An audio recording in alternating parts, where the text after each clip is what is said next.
भाव कुंज विहारी गोपीजन वल्लभ गिरिवरधारी यशोदनंदन व्रजजनरंजन यामुनतीरावनचारी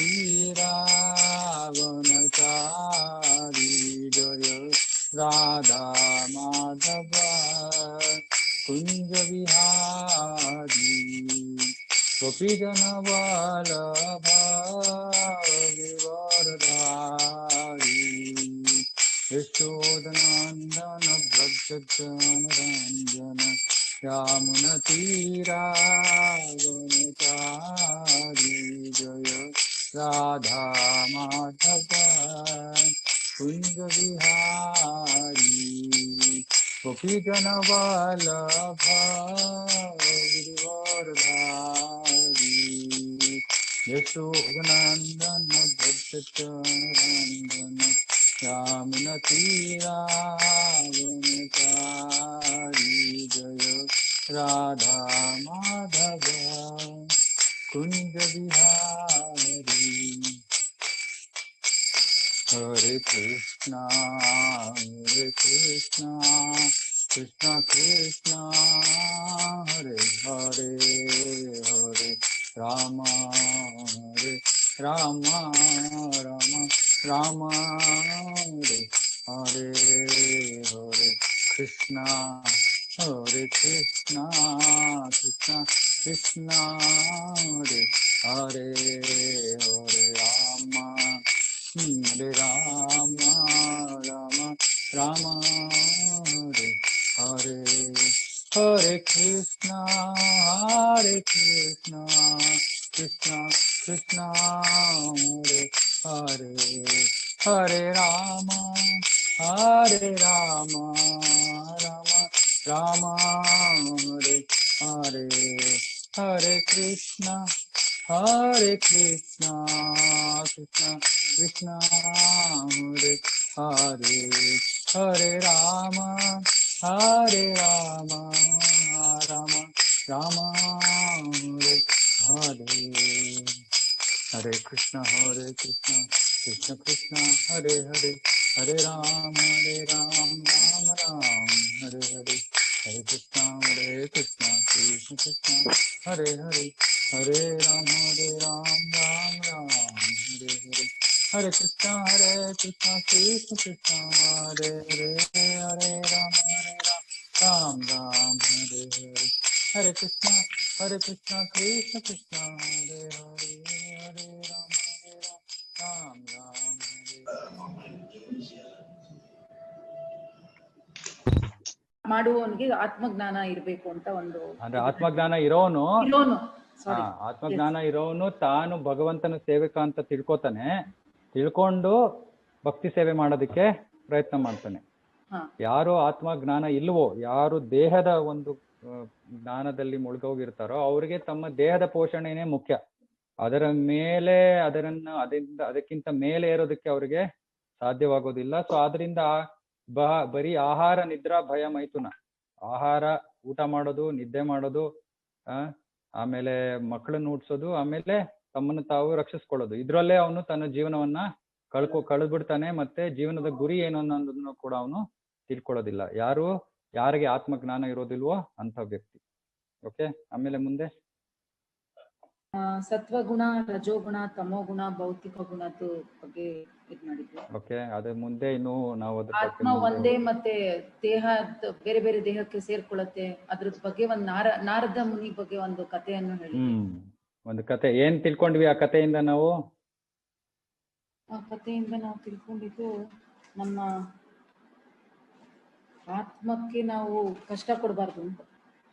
ಅಲ್ಲ, ಆ ಕಥೆಯಿಂದ ನಾವೇನ್ ತಿಳ್ಕೊಂಡ್ವಿ ಅಂದ್ರೆ, ನಾವು ಬರೀ ದೇಹದ ಜ್ಞಾನದಲ್ಲಿ ಜೀವನ ನಡೆಸಿದ್ರೆ ಅವಾಗ ಮನುಷ್ಯ ಜೀವನದಿಂದ ನಾವು ಮಾಡುವಂತ ಕೆಲಸ ಪ್ರಕಾರ ನಮ್ಮ ಮುಂದಿನ ಜನ್ಮ, ನಮ್ಗೆ ಮುಂದಿನ ದೇಹ ಸಿಗೋದು ನಮ್ಮ ಕೆಲಸದ ಪ್ರಕಾರ. ಕೆಲಸವನ್ನು ನಾವು ಹೇಗ್ ಮಾಡ್ತೀವೋ ಅದರ ಪ್ರಕಾರ ಮುಂದಿನ ದೇಹ. ಆ ಒಬ್ಬ ವ್ಯಾಪಾರಿ ಸಾಹುಕಾರ, ಅವನು ಎಲ್ಲಾ ದುಡ್ಡಿರೋನು, ಆದ್ರೆ ಅವನು ಮಾಡಬಾರ್ದು ಕೆಲಸ ಮಾಡಿ ಹಣ ಸಂಪಾದನೆ ಮಾಡ್ತಾನೆ. ಮುಂದಿನ ಜನ್ಮದಲ್ಲಿ ಒಬ್ಬ ಚಪ್ಪಲಿ ಹೊಲಿಯೋನ್ ಮಗನಾಗಿ ಹುಡ್ತಾನೆ.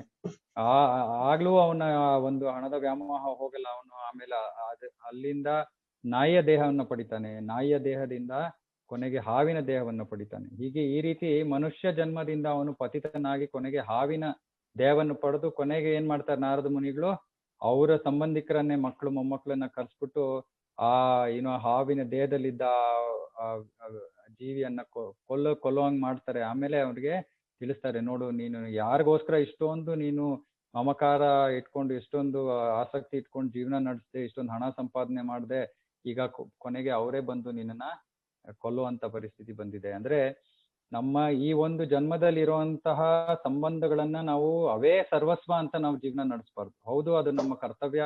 ಆ ಸಂಬಂಧಗಳನ್ನ ನಾವು ಉಳಿಸ್ಕೋಬೇಕು, ಅದನ್ನ ನಮ್ಮ ಕರ್ತವ್ಯದ ಪ್ರಕಾರ ಅದನ್ನ ನಮ್ಮ ಕರ್ತವ್ಯಗಳನ್ನ ನಿರ್ವಹಿಸ್ಬೇಕು.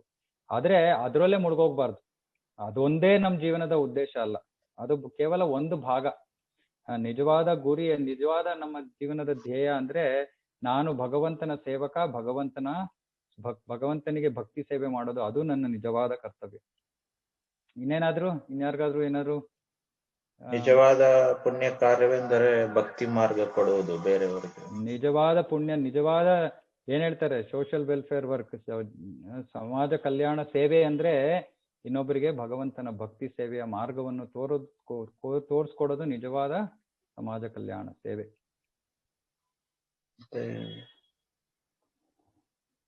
ಓಕೆ, ಇನ್ನೇನಾರು ಇದೆಯಾ? ಮುಂದುವರ್ಸೋಣ. ಮುಖ್ಯ ಇದು ಒಂದ್ 5 ನಿಮಿಷ, ಯಾಕಂದ್ರೆ ಇಲ್ಲಾಂದ್ರೆ ನಾವು ಹಂಗೆ ಮರ್ತು ಬಿಡ್ತೀವಿ, ಹೋದ ವಾರ ಏನ್ ಮಾಡಿದ್ವಿ ಅಂತ. ಸೊ ಸ್ವಲ್ಪ ಚರ್ಚೆ ಮಾಡಿದ್ರೆ ಸ್ವಲ್ಪ ಜ್ಞಾಪಕ ಬರುತ್ತೆ. ಓಕೆ, ಸೊ 12ನೇ ಶ್ಲೋಕ, ಹೋದ ವಾರ 12ನೇ ಶ್ಲೋಕ ಚರ್ಚೆ ಮಾಡ್ತಾ ಇದ್ವಿ. 2ನೇ ಅಧ್ಯಾಯ 12ನೇ ಶ್ಲೋಕ. ಅನತ್ವೇವಾ ಪ್ರಭುಗಳೇ, ಒಂದು ಹೇಳ್ಬೇಕು ಅಂತ ವಿನಂತಿ. ಇಬ್ರು ಹೊಸಬ್ರು ಜಾಯಿನ್ ಆಗಿದ್ದಾರೆ. ಹೇಳಿದ್ರಿ. ಮಿಸಸ್ ನಳಿನಿ ಜೋಶಿ ಮತ್ತೆ ಮಿಸಸ್ ಅನುರಾಧ ಕುಲಕರ್ಣಿ. ನಳಿನಿ ಜೋಶಿ, ಅನುರಾಧ ಕುಲಕರ್ಣಿ, ಆಮೇಲೆ ಸುರೇಖಾ ಅವರು. ಎಲ್ಲರೂ ಯಾರು ಹೊಸಬ್ರು ಯಾರ್ಯಾರು ಬಂದಿದ್ದೀರೋ ಎಲ್ಲಾರ್ಗೂ ತುಂಬಾ ಧನ್ಯವಾದಗಳು ನೀವು ಬಂದಿದ್ದಕ್ಕೆ. ಮತ್ತೆ ಪ್ರತಿ ವಾರ ಇದೇ ರೀತಿ ಬಂದು ಭಗವಂತನ ಈ ಜ್ಞಾನವನ್ನು, ಭಗವದ್ಗೀತೆಯನ್ನು ಕೇಳಿ ನಾವೆಲ್ಲರೂ ನಮ್ಮ ಜೀವನವನ್ನ ಒಂದು ಸರಿಯಾದ ಮಾರ್ಗಕ್ಕೆ ಕರ್ಕೊಂಡು ಹೋಗೋದಕ್ಕೆ ಪ್ರಯತ್ನ ಮಾಡ್ತಾ ಇದೀವಿ. ನೀವು ಎಲ್ಲ ಪ್ರತಿ ವಾರ ಬಂದು ಈ ಒಂದು ಕಾರ್ಯಕ್ರಮದಲ್ಲಿ ಪಾಲ್ಗೊಳ್ಳಿ ಅಂತ ಪ್ರಾರ್ಥನೆ ಮಾಡ್ತೀವಿ. ಮತ್ತೆ ನಿಮ್ಮ ಆಧ್ಯಾತ್ಮಿಕ ಜೀವನ ಪ್ರಾರಂಭವಾಗಿ ಅದು ಚೆನ್ನಾಗಿ ಮುಂದುವರಿಲಿ ಅಂತ ಭಗವಂತನಲ್ಲಿ ಪ್ರಾರ್ಥನೆ ಮಾಡ್ತೀವಿ. ಸೊ 12ನೇ ಶ್ಲೋಕ. ನತ್ವೇವಾಹಂ ಜಾತು ನಾಸಂ ನತ್ವಂ ನೇಮೇ ಜನಾಧಿಪಾಹ ನ ಚೈವ ನ ಭವಿಷ್ಯಾಮಃ ಸವೇ ವಯಂ ಅತಃಪರಂ. ಸೊ ಇದರಲ್ಲಿ ಕೃಷ್ಣ ತನ್ನ ಬಗ್ಗೆ ಮತ್ತೆ ಅರ್ಜುನನ ಬಗ್ಗೆ ಹೇಳ್ತಾ ಇದ್ದಾನೆ. ಏನು ಅಂತ, ನಾವು ಆತ್ಮ, ಈ ಆತ್ಮ ಸನಾತನವಾದದ್ದು. ಈ ಆತ್ಮ ಹಿಂದೇನೂ ಇತ್ತು, ಈಗಲೂ ಇದೆ, ಮುಂದೇನೂ ಇರುತ್ತೆ. ಇದಕ್ಕೆ ಸಾವು ಅನ್ನೋದಿಲ್ಲ ಅಂತ ಒಂದು ಆತ್ಮ ಜ್ಞಾನದ ಪ್ರಾರಂಭವನ್ನ ಕೃಷ್ಣ ಇಲ್ಲಿ ಮಾಡ್ತಾ ಇದ್ದಾನೆ.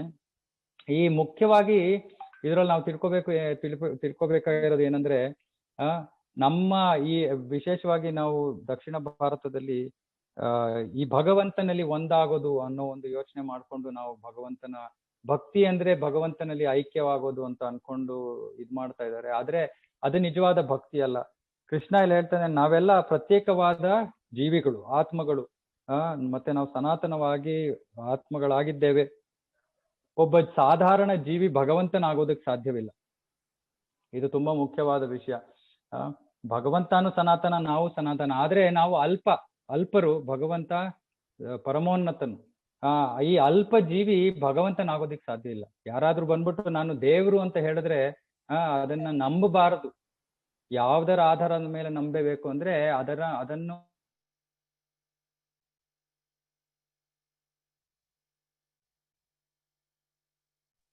ಇವಾಗ ಇದರಲ್ಲಿ ಭಾಗವತದಲ್ಲಿ ಎಲ್ಲಾ ದಶಾವತಾರಗಳನ್ನು ಕೂಡ ಅದರಲ್ಲಿ ಕೊಟ್ಟಿದ್ದಾರೆ. ಅಂದ್ರೆ ಮುಂದೆ ಭವಿಷ್ಯದಲ್ಲಿ ಬುದ್ಧ ಬರ್ತಾರೆ, ಭವಿಷ್ಯದಲ್ಲಿ ಕಲ್ಕಿ ಬರ್ತಾರೆ. ಇದೆಲ್ಲವನ್ನ ಭಾಗವತದಲ್ಲಿ ಕೊಟ್ಟಿದೆ. ಆದ್ರಿಂದ ಯಾವುದೇ ಅವತಾರ ಅಂದ್ರೆ ಅದರ ಒಂದು ಉಲ್ಲೇಖ ಶಾಸ್ತ್ರದಲ್ಲಿ ಇರಲೇಬೇಕು. ಯಾರೋ ಬಂದ್ಬಿಟ್ಟು ನಾನ್ ಭಗವಂತನ ಅವತಾರ, ನಾನ್ ಭಗವಂತ ಅಂದ್ರೆ ನೀವು ಸುಮ್ನೆ ನಂಬಬಾರದು. ಭಗವಂತ ಒಬ್ಬನೇ, ಅವನು ಅವತರಿಸೋದಕ್ಕೆ ಕಾರಣ ಇದೆ. ಮತ್ತೆ ಅವನು ಯಾವಾಗ ಅವತರಿಸ್ತಾನೆ ಅನ್ನೋದನ್ನ ಶಾಸ್ತ್ರದಲ್ಲಿ ಅವನೇ ಕೊಟ್ಬಿಟ್ಟಿದ್ದಾನೆ. ಯಾವ ಸಮಯದಲ್ಲಿ ಅವನ ತಂದೆ ತಾಯಿ ಯಾರು ಎಲ್ಲವನ್ನು ಕೃಷ್ಣ ಭಾಗವತದಲ್ಲಿ ಬೇರೆ ಪುರಾಣಗಳಲ್ಲಿ ಕೊಟ್ಟಿದ್ದಾನೆ. ಅದು ಮೊದಲನೇ ವಿಷಯ. ಎರಡನೇದು ಏನಂದ್ರೆ, ನಾವು ಎಷ್ಟೊಂದು ಜನ ಅನ್ಕೋತಾರೆ ಈ ಒಂದು ಜನ್ಮ ಆಗೋದ್ಮೇಲೆ ಆಗೋಯ್ತು, ನಾವು ಭಗವಂತನಲ್ಲಿ ಐಕ್ಯವಾಗಿ ಹೋಗ್ತೀವಿ, ಮನುಷ್ಯ ಜನ್ಮ ಬಂದ್ಮೇಲೆ ನಮ್ದು ಇನ್ನೇನು ಮಾಡ್ಬೇಕಾಗಿಲ್ಲ, ನಮ್ದು ಪರಿಪೂರ್ಣತೆ ಆಗೋಯ್ತು, 7 ಸತಿ ಮನುಷ್ಯ ಜನ್ಮ ತಗೊಂಡ್ಬಿಟ್ರೆ ವೈಕುಂಠ ಕೊಟ್ಟೋಗ್ತೀವಿ. ಇದೆಲ್ಲ ತಪ್ಪು ಕಲ್ಪನೆಗಳು. ಮತ್ತೆ ವೈಕುಂಠ ಸಮಾರಾಧನೆ ಮಾಡ್ತೀವಿ. ಏನು ಅಂದ್ರೆ ನಮ್ಮ ಪ್ರಕಾರ ಒಬ್ರು ತೀರೋಗ್ಬಿಟ್ರೆ ನಮ್ಮ ತಾತನ ಅಂದ್ರೆ ಮುತ್ತಾತ ಅಂದ್ರೆ ಅವರು ವೈಕುಂಠಕ್ಕೆ ಹೋಗ್ಬಿಡ್ತಾರೆ, ಅದರಿಂದ ನಮ್ಮ ತಂದೆಯವರು ಆ ಜಾಗಕ್ಕೆ ಬರ್ತಾರೆ ಅಂತ. ಅಂದ್ರೆ 3 ಜನಕ್ಕೆ ಮೂರು ತಲೆಮಾರುಗಳನ್ನ ನಾವು ಯಾವ್ದೇ ಒಂದು ಪೂಜೆ ಇದಿದ್ರೆ ಶ್ರಾದ್ದ ಇದೆಲ್ಲ ಮಾಡ್ತಿರುವಾಗ 3 ತಲೆಮಾರುಗಳ ಹೆಸರು ಹೇಳ್ತೀವಿ. ಅಂದ್ರೆ ನಮ್ಮ ಇದ್ರ ಪ್ರಕಾರ 3 ಸ್ಥಳ ಇರೋದು, ಇನ್ನೊಬ್ರು ಬರ್ಬೇಕಂದ್ರೆ ಮೊದಲನೇವ್ರು ವೈಕುಂಠ ಕೊಟ್ಟೋಗ್ಬೇಕು ಅಂತ. ಅಂದ್ರೆ ಇವೆಲ್ಲ ತಪ್ಪು ಕಲ್ಪನೆ, ಇದ್ಯಾವುದು ನಿಜವಲ್ಲ. ಇವಾಗ ಮುಂದಿನ ಶ್ಲೋಕದಲ್ಲಿ ಕೃಷ್ಣ ಇದ್ರ ಬಗ್ಗೆ ಹೇಳ್ತಾನೆ. ಮುಂದಿನ ಶ್ಲೋಕಕ್ಕೆ ಹೋಗೋಕ್ಕಿಂತ ಮುಂಚೆ ಈ ಒಂದು ಭಾವಾರ್ಥದಲ್ಲಿ ಪ್ರಭುಪಾದರು ಒಂದು ಅದ್ಭುತವಾದ ಶ್ಲೋಕ ಹೇಳ್ತಾರೆ. ಇದು ಶ್ವೇತಾಶ್ವತರ ಉಪನಿಷತ್ತಿಂದ. ಇವ್ರು ಹೇಳ್ತಾರೆ, ನಿತ್ಯೋ ನಿತ್ಯಾನಾಂ ಚೇತನಾನಾಂ ಏಕೋ ಬಹುನಾಂ ಜೋ ವಿದದಾತಿ ಕಾಮಾನ್ ತಮ್ಮ ಆತ್ಮಸ್ಥಂ ಯೇ ಅನುಪಶ್ಯಂತಿ ಧೀರಸ್ ತೇಷಾಂ ಶಾಂತಿ ಶಾಶ್ವತಿ ನೇತರೇಶಂ. ಇದರ ಅರ್ಥ ಏನು ಅಂದ್ರೆ, ನಿತ್ಯೋ ನಿತ್ಯಾನಾಂ, ಈ ಹಲವಾರು ನಿತ್ಯ ಜೀವಿಗಳಿದ್ದಾರೆ, ನಾವೆಲ್ಲ ನಿತ್ಯ ಜೀವಿಗಳು, ಸನಾತನ ಜೀವಿಗಳು. ಈ ಸನಾತನ ಜೀವಿಗಳನ್ನ ನೋಡ್ಕೋತಾ ಇರೋನು ಒಬ್ಬನೇ, ಏಕೋ ಒಬ್ಬನೇ ಎಲ್ಲಾ ಸನಾತನ ಜೀವಿಗಳ ಪಾಲಕ ಅವನು, ಜನಾರ್ದನ. ಅವನು ಎಲ್ಲರ ಪಾಲಕ. ತಮ್ಮ ಆತ್ಮಸ್ಥಂ, ಯಾರು ಅವನನ್ನು ಎಲ್ಲಾ ಜೀವಿಗಳಲ್ಲೂ ನೋಡ್ತಾರೋ, ಯಾರು ಪರಮಾತ್ಮ ಎಲ್ಲಾ ಜೀವಿಗಳಲ್ಲೂ ಎಲ್ಲಾ ದೇಹಗಳಲ್ಲೂ ಪರಮಾತ್ಮ ಇದಾನೆ ಅನ್ನೋದನ್ನ ನೋಡೋರು ಏನೋ, ಅವರು ತೇಸಾಂ ಶಾಂತಿ ಶಾಶ್ವತಿ, ಅವರು ಶಾಶ್ವತವಾದ ಶಾಂತಿಯನ್ನ ಪಡಿತಾರೆ. ಶಾಶ್ವತವಾದ ಶಾಂತಿಯನ್ನು ಪಡಿತಾರೆ ಅಂದ್ರೆ ಏನರ್ಥ, ನಾವು ಎಲ್ಲರ ಜೊತೆ ಯಾರ್ಯಾರ ಜೊತೆ ವ್ಯವಹರಿಸ್ತೀವೋ ಎಲ್ಲರ ದೇಹದಲ್ಲೂ ಪರಮಾತ್ಮ ಇದ್ದಾನೆ ಅನ್ನೋದನ್ನ ನಾವು ಜ್ಞಾಪಕದಲ್ಲಿ ಇಟ್ಕೋಬೇಕು.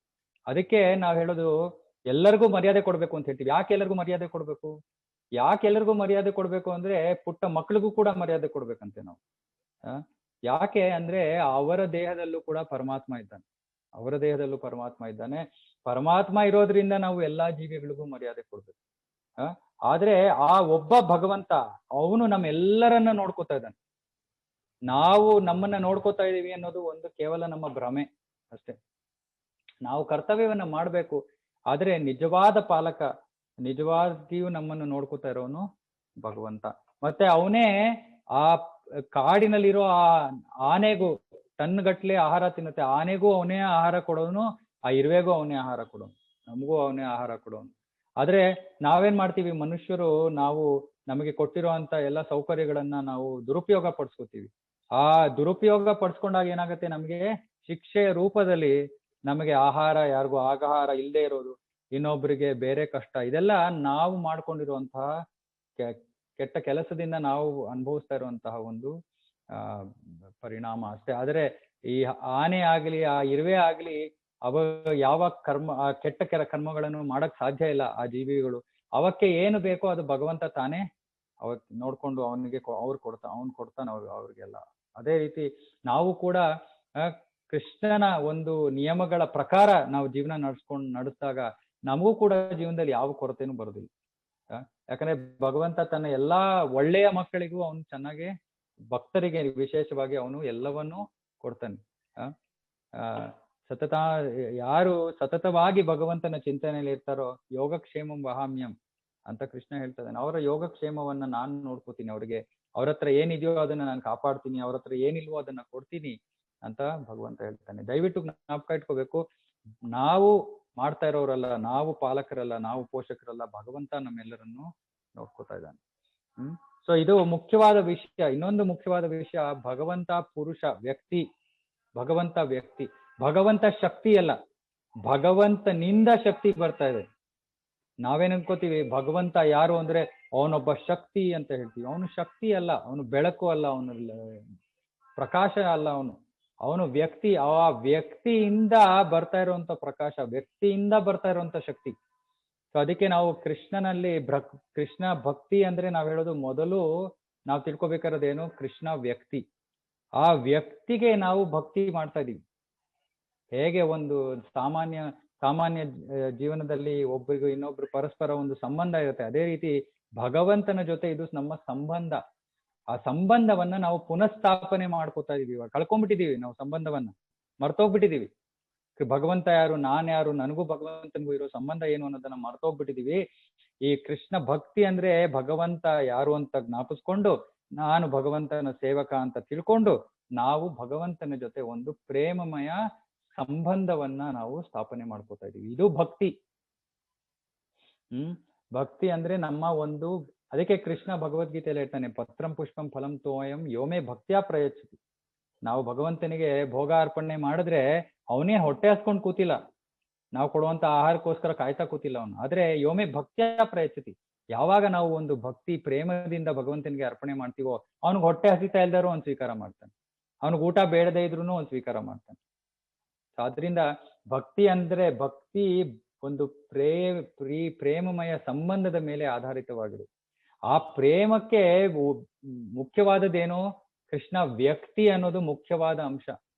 ಕೃಷ್ಣ ವ್ಯಕ್ತಿ ಅನ್ನೋದನ್ನ ಮರ್ತೋಗ್ಬಿಟ್ರೆ ನಾವೇನು ಗೋಡೆಗೆ ಪ್ರೀತಿ ತೋರ್ಸಕ್ಕಾಗತ್ತಾ? ಅಥವಾ ಒಂದು ಶಕ್ತಿಗೆ ಪ್ರೀತಿ ತೋರ್ಸಕ್ಕಾಗತ್ತಾ? ಅಥವಾ ಬೆಳಕಿಗೆ ಪ್ರೀತಿ ತೋರ್ಸಕ್ಕಾಗತ್ತಾ? ಸಾಧ್ಯ ಇಲ್ಲ. ಸೊ ಕೃಷ್ಣ ವ್ಯಕ್ತಿ, ಆ ವ್ಯಕ್ತಿಯಿಂದ ಕಾಂತಿ, ಆ ವ್ಯಕ್ತಿಯಿಂದ ಶಕ್ತಿ, ಎಲ್ಲವೂ ಅವನಿಂದ ಬರ್ತಾ ಇದೆ. ಸೊ ಇಲ್ಲಿ ಕೃಷ್ಣ ಹೇಳ್ತಾ ಇದ್ದಾನೆ, ನಾನು ಸನಾತನವಾದ ವ್ಯಕ್ತಿ, ನೀನು ಕೂಡ ಸನಾತನವಾದ ವ್ಯಕ್ತಿ ಅಂತ ಅರ್ಜುನನಿಗೆ ಹೇಳ್ತಾ ಇದ್ದಾನೆ. ಇದು 12ನೇ ಶ್ಲೋಕದ ಒಂದು ಇನ್ನೊಂದು ಕೆಲವು ಅಂಶಗಳಿತ್ತು, ನಾನು ಹೇಳಿದ್ದೀನಿ. ಇವಾಗ ಮುಂದುವರ್ಸೋಣ. ಶ್ಲೋಕ 13. ಯಾರತ್ರ ಭಗವದ್ಗೀತಾ ಯಥಾರೂಪವಿಲ್ಲವೋ ದಯವಿಟ್ಟು ಇಸ್ಕಾನ್ ಇಂದ ಪಡಿಬೇಕು ಅಂತ ಕೇಳ್ಕೊತೀನಿ. ಇಲ್ಲ ಅಂದ್ರೆ ನನ್ನ ಕಾಂಟ್ಯಾಕ್ಟ್ ಮಾಡಿ, ನಾವು ಹೇಗಾದ್ರು ನಿಮ್ಗೆ ಕಳಿಸೋದಕ್ಕೆ ಏನಾದ್ರು ಕೊರಿಯರು, ದಂಜೋ ಏನಾದ್ರು ವ್ಯವಸ್ಥೆ ಮಾಡ್ತೀವಿ. ಶ್ಲೋಕ 13. ದೇಹಿನೋಸ್ಮಿನ್ ಯಥಾ ದೇಹೇ ಕೌಮಾರಂ ಯೌವನಂ ಜರಾ ತಥಾ ದೇಹಾಂತರ ಪ್ರಾಪ್ತಿರ್ ಧೀರಸ್ತತ್ರ ನ ಮುಹ್ಯತಿ. ದೇಹಿನೋಸ್ಮಿನ್ ಯಥಾ ದೇಹೆ, ದೇಹದಲ್ಲಿ, ದೇಹಿನೋಸ್ಮಿನ್ ಯಥಾ ದೇಹೆ, ಒಬ್ಬ ಈ ದೇಹಸ್ಥನಾದವನು. ದೇಹಸ್ಥ ಅಂದ್ರೆ ಯಾರು ದೇಹವನ್ನ ಪಡೆದಿದ್ದಾನೋ ಅವನು. ಸೊ ಇವಾಗ ಆತ್ಮದ ಒಂದು ವರ್ಣನೆ ನಡೀತಾ ಇದೆ. ಆತ್ಮಕ್ಕೆ ಏನಿದೆ, ಆತ್ಮ ದೇಹವನ್ನ ಪಡ್ಕೊಂಡಿದೆ, ಅದಕ್ಕೆ ಆತ್ಮಕ್ಕೆ ದೇಹಸ್ಥ ಅಂತ ಹೇಳ್ತಾರೆ. ಅಂದ್ರೆ ದೇಹವನ್ನು ಯಾರು ಪಡ್ಕೊಂಡಿದ್ದಾರೋ ಅವನು ದೇಹಸ್ಥ. ಆ ದೇಹಸ್ಥ ಜೀವಿಯು ಹೇಗೆ ಒಂದು ದೇಹದಲ್ಲಿ, ಯಥಾ ದೇಹೆ ಕೌಮಾರಂ ಯೌವನಂ ಜರ, ಆ ದೇಹಿ, ಆ ದೇಹವನ್ನ ಪಡೆದಿರುವಂತಹ ಆತ್ಮ, ಆ ದೇಹ ಹೇಗೆ ಬದಲಾವಣೆ ಆಗತ್ತೆ? ಬಾಲ್ಯದಿಂದ, ಒಂದು ಮಗುವಿನಿಂದ ಬಾಲದಿಂದ ಯೌವನದಿಂದ ಮುಪ್ಪು, ಈ ರೀತಿ ಕೌಮಾರಂ ಯೌವನಂ ಜರ, ಹೇಗೆ ಅದು ಆ ದೇಹ ಬದಲಾವಣೆ ಆಗ್ತಾನೆ ಇದೆ. ನಾವು ಚಿಕ್ಕವರಾಗಿದ್ವಿ, ನಮ್ ಫೋಟೋ ಇವಾಗ್ಲೂ ನೋಡ್ಕೋತೀವಿ, ಇಷ್ಟೇಷ್ಟು ಪುಟ್ಟ ಮಕ್ಕಳಾಗಿದ್ವಿ, ಆಮೇಲೆ ಸ್ವಲ್ಪ ದೊಡ್ಡವರಾದ್ವಿ, ಆಮೇಲೆ ಬೆಳೆದ್ವಿ, ದೊಡ್ಡವರಾದ್ವಿ, ಇವಾಗ ಬಿಳಿ ಕೂದ್ಲು ಬಂದಿದೆ, ಸ್ವಲ್ಪ ಜನ ಕೂದ್ಲಿಲ್ಲ, ಸ್ವಲ್ಪ ಜನ ಕೂದ್ಲಿರೋರು ಬಿಳಿ ಕೂದ್ಲು ಬಂದಿದೆ. ಆ ಕಡೆ ನೋಡ್ಬೇಡಿ ಮಾತಾಜಿ, ನಾನು ನೋಡ್ಕೋತಾ ಇದೀನಿ ಕೂದ್ಲಿಲ್ಲ ಅಂತ. ಲತಾ ಮಾತಾಜಿ ನೋಡ್ತಾ ಇದಾರೆ ಆ ಕಡೆ, ಕೂದ್ಲೇ ಇಲ್ವಲ್ಲ ಇಲ್ಲಿ ಅಂತ. ಆದ್ರೆ ನಾವು ದೇಹ ಬದಲಾವಣೆ ಆಗಿದೆ, ದೇಹ ಬದಲಾವಣೆ ಆಗಿದೆ. ಆದ್ರೆ ಏನು, ನಾವು ಇರೋರು ಆತ್ಮ, ನಮ್ಮ ದೇಹದಲ್ಲಿ ಇರೋರು ನಾವು ಆತ್ಮ ಸನಾತನವಾಗಿದ್ದೇವೆ. ಹೌದಾ? ನಾವು ಬದಲಾವಣೆ ಆಗಿಲ್ಲ. ನಾವು ಹೇಗೆ ಯೋಚನೆ ಮಾಡ್ತಾ ಇದ್ವೋ ಅದೆಲ್ಲ ನಾವು ಅದೇ ರೀತಿ ಇದ್ದೀವಿ, ಕೇವಲ ದೇಹ ಬದಲಾವಣೆ ಆಗ್ತಾ ಇದೆ. ಸೊ ಇಲ್ಲಿ ಏನ್ ಹೇಳ್ತಾರೆ, ತಥಾ ದೇಹಾಂತರ ಪ್ರಾಪ್ತಿ.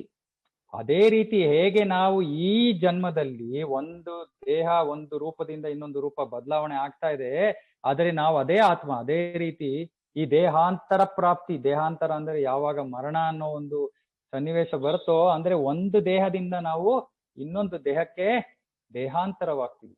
ಆ ದೇಹಾಂತರ ಪ್ರಕ್ರಿಯೆ ಕೂಡ ಕೇವಲ ಈ ದೇಹದಿಂದ ಇನ್ನೊಂದು ದೇಹವನ್ನ ಪಡೆಯುವಂತ ಒಂದು ಪ್ರಕ್ರಿಯೆ ಅಷ್ಟೇ. ಹೌದಾ? ಹೇಗೆ ನಾವು ಒಂದು ಜನ್ಮದಲ್ಲಿ ಆ ದೇಹದಲ್ಲಿ ಬಾಲ್ಯದಿಂದ ಮುಪ್ಪಿಗೆ ಹೋಗೋ ತರಹ, ಅದೇ ರೀತಿ ಮರಣವೆಂದರೆ ಈ ದೇಹವನ್ನ ಬಿಟ್ಟು ನಾವು ಇನ್ನೊಂದು ದೇಹವನ್ನ ಪಡಿತೀವಿ ಅಷ್ಟೇ. ಧೀರಸ್ತತ್ರನ ಮುಹ್ಯತಿ.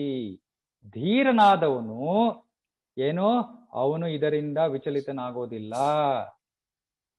ಮೋಹಕ್ಕೊಳಗಾಗುವುದಿಲ್ಲ, ದಿಗ್ಭ್ರಮಿತನಾಗೋದಿಲ್ಲ. ಯಾಕೆ?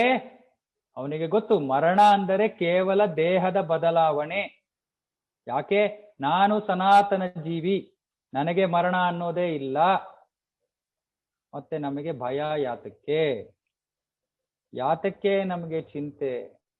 ಚಿಂತೆಯ ಕಾರಣವಿಲ್ಲ, ಭಯದ ಕಾರಣವಿಲ್ಲ. ಯಾಕಂದ್ರೆ ನಾವು ಸನಾತನ, ನಮ್ಮನ್ನ ಯಾರು ಕೊಲ್ಲೋದಕ್ ಸಾಧ್ಯನೇ ಇಲ್ಲ, ನಾವು ಸಾಯೋದಕ್ ಸಾಧ್ಯನೇ ಇಲ್ಲ, ನಮಗ್ ಸಾವೇ ಇಲ್ಲ. ಹೌದಾ? ನಮಗ್ ಸಾವೇ ಇಲ್ದೇ ಇರೋದ್ರಿಂದ ನಾವ್ ಯಾತಕ್ ಚಿಂತೆ ಪಡ್ಬೇಕು, ಯಾತಕ್ ಬೇಜಾರ್ ಮಾಡ್ಕೋಬೇಕು, ಯಾತಕ್ ಗೋಳಾಡ್ಬೇಕು? ನಮ್ಮ ಹತ್ರ ಇರುವಂತದ್ದು ಎಲ್ಲದೂ ತಾತ್ಕಾಲಿಕವಾದದ್ದು. ಆದರೆ ನಾವು ಸನಾತನ. ನಾನು ಆತ್ಮ, ನಾನು ಪಡ್ಕೊಂಡಿರೋ ಇದು, ನಾನು ಈ ದೇಹವನ್ನ ಪಡ್ಕೊಂಡಿದ್ದೀನಿ, ಆದ್ರೆ ಈ ದೇಹ ನಾನಲ್ಲ, ಇದು ನನ್ನ ದೇಹ.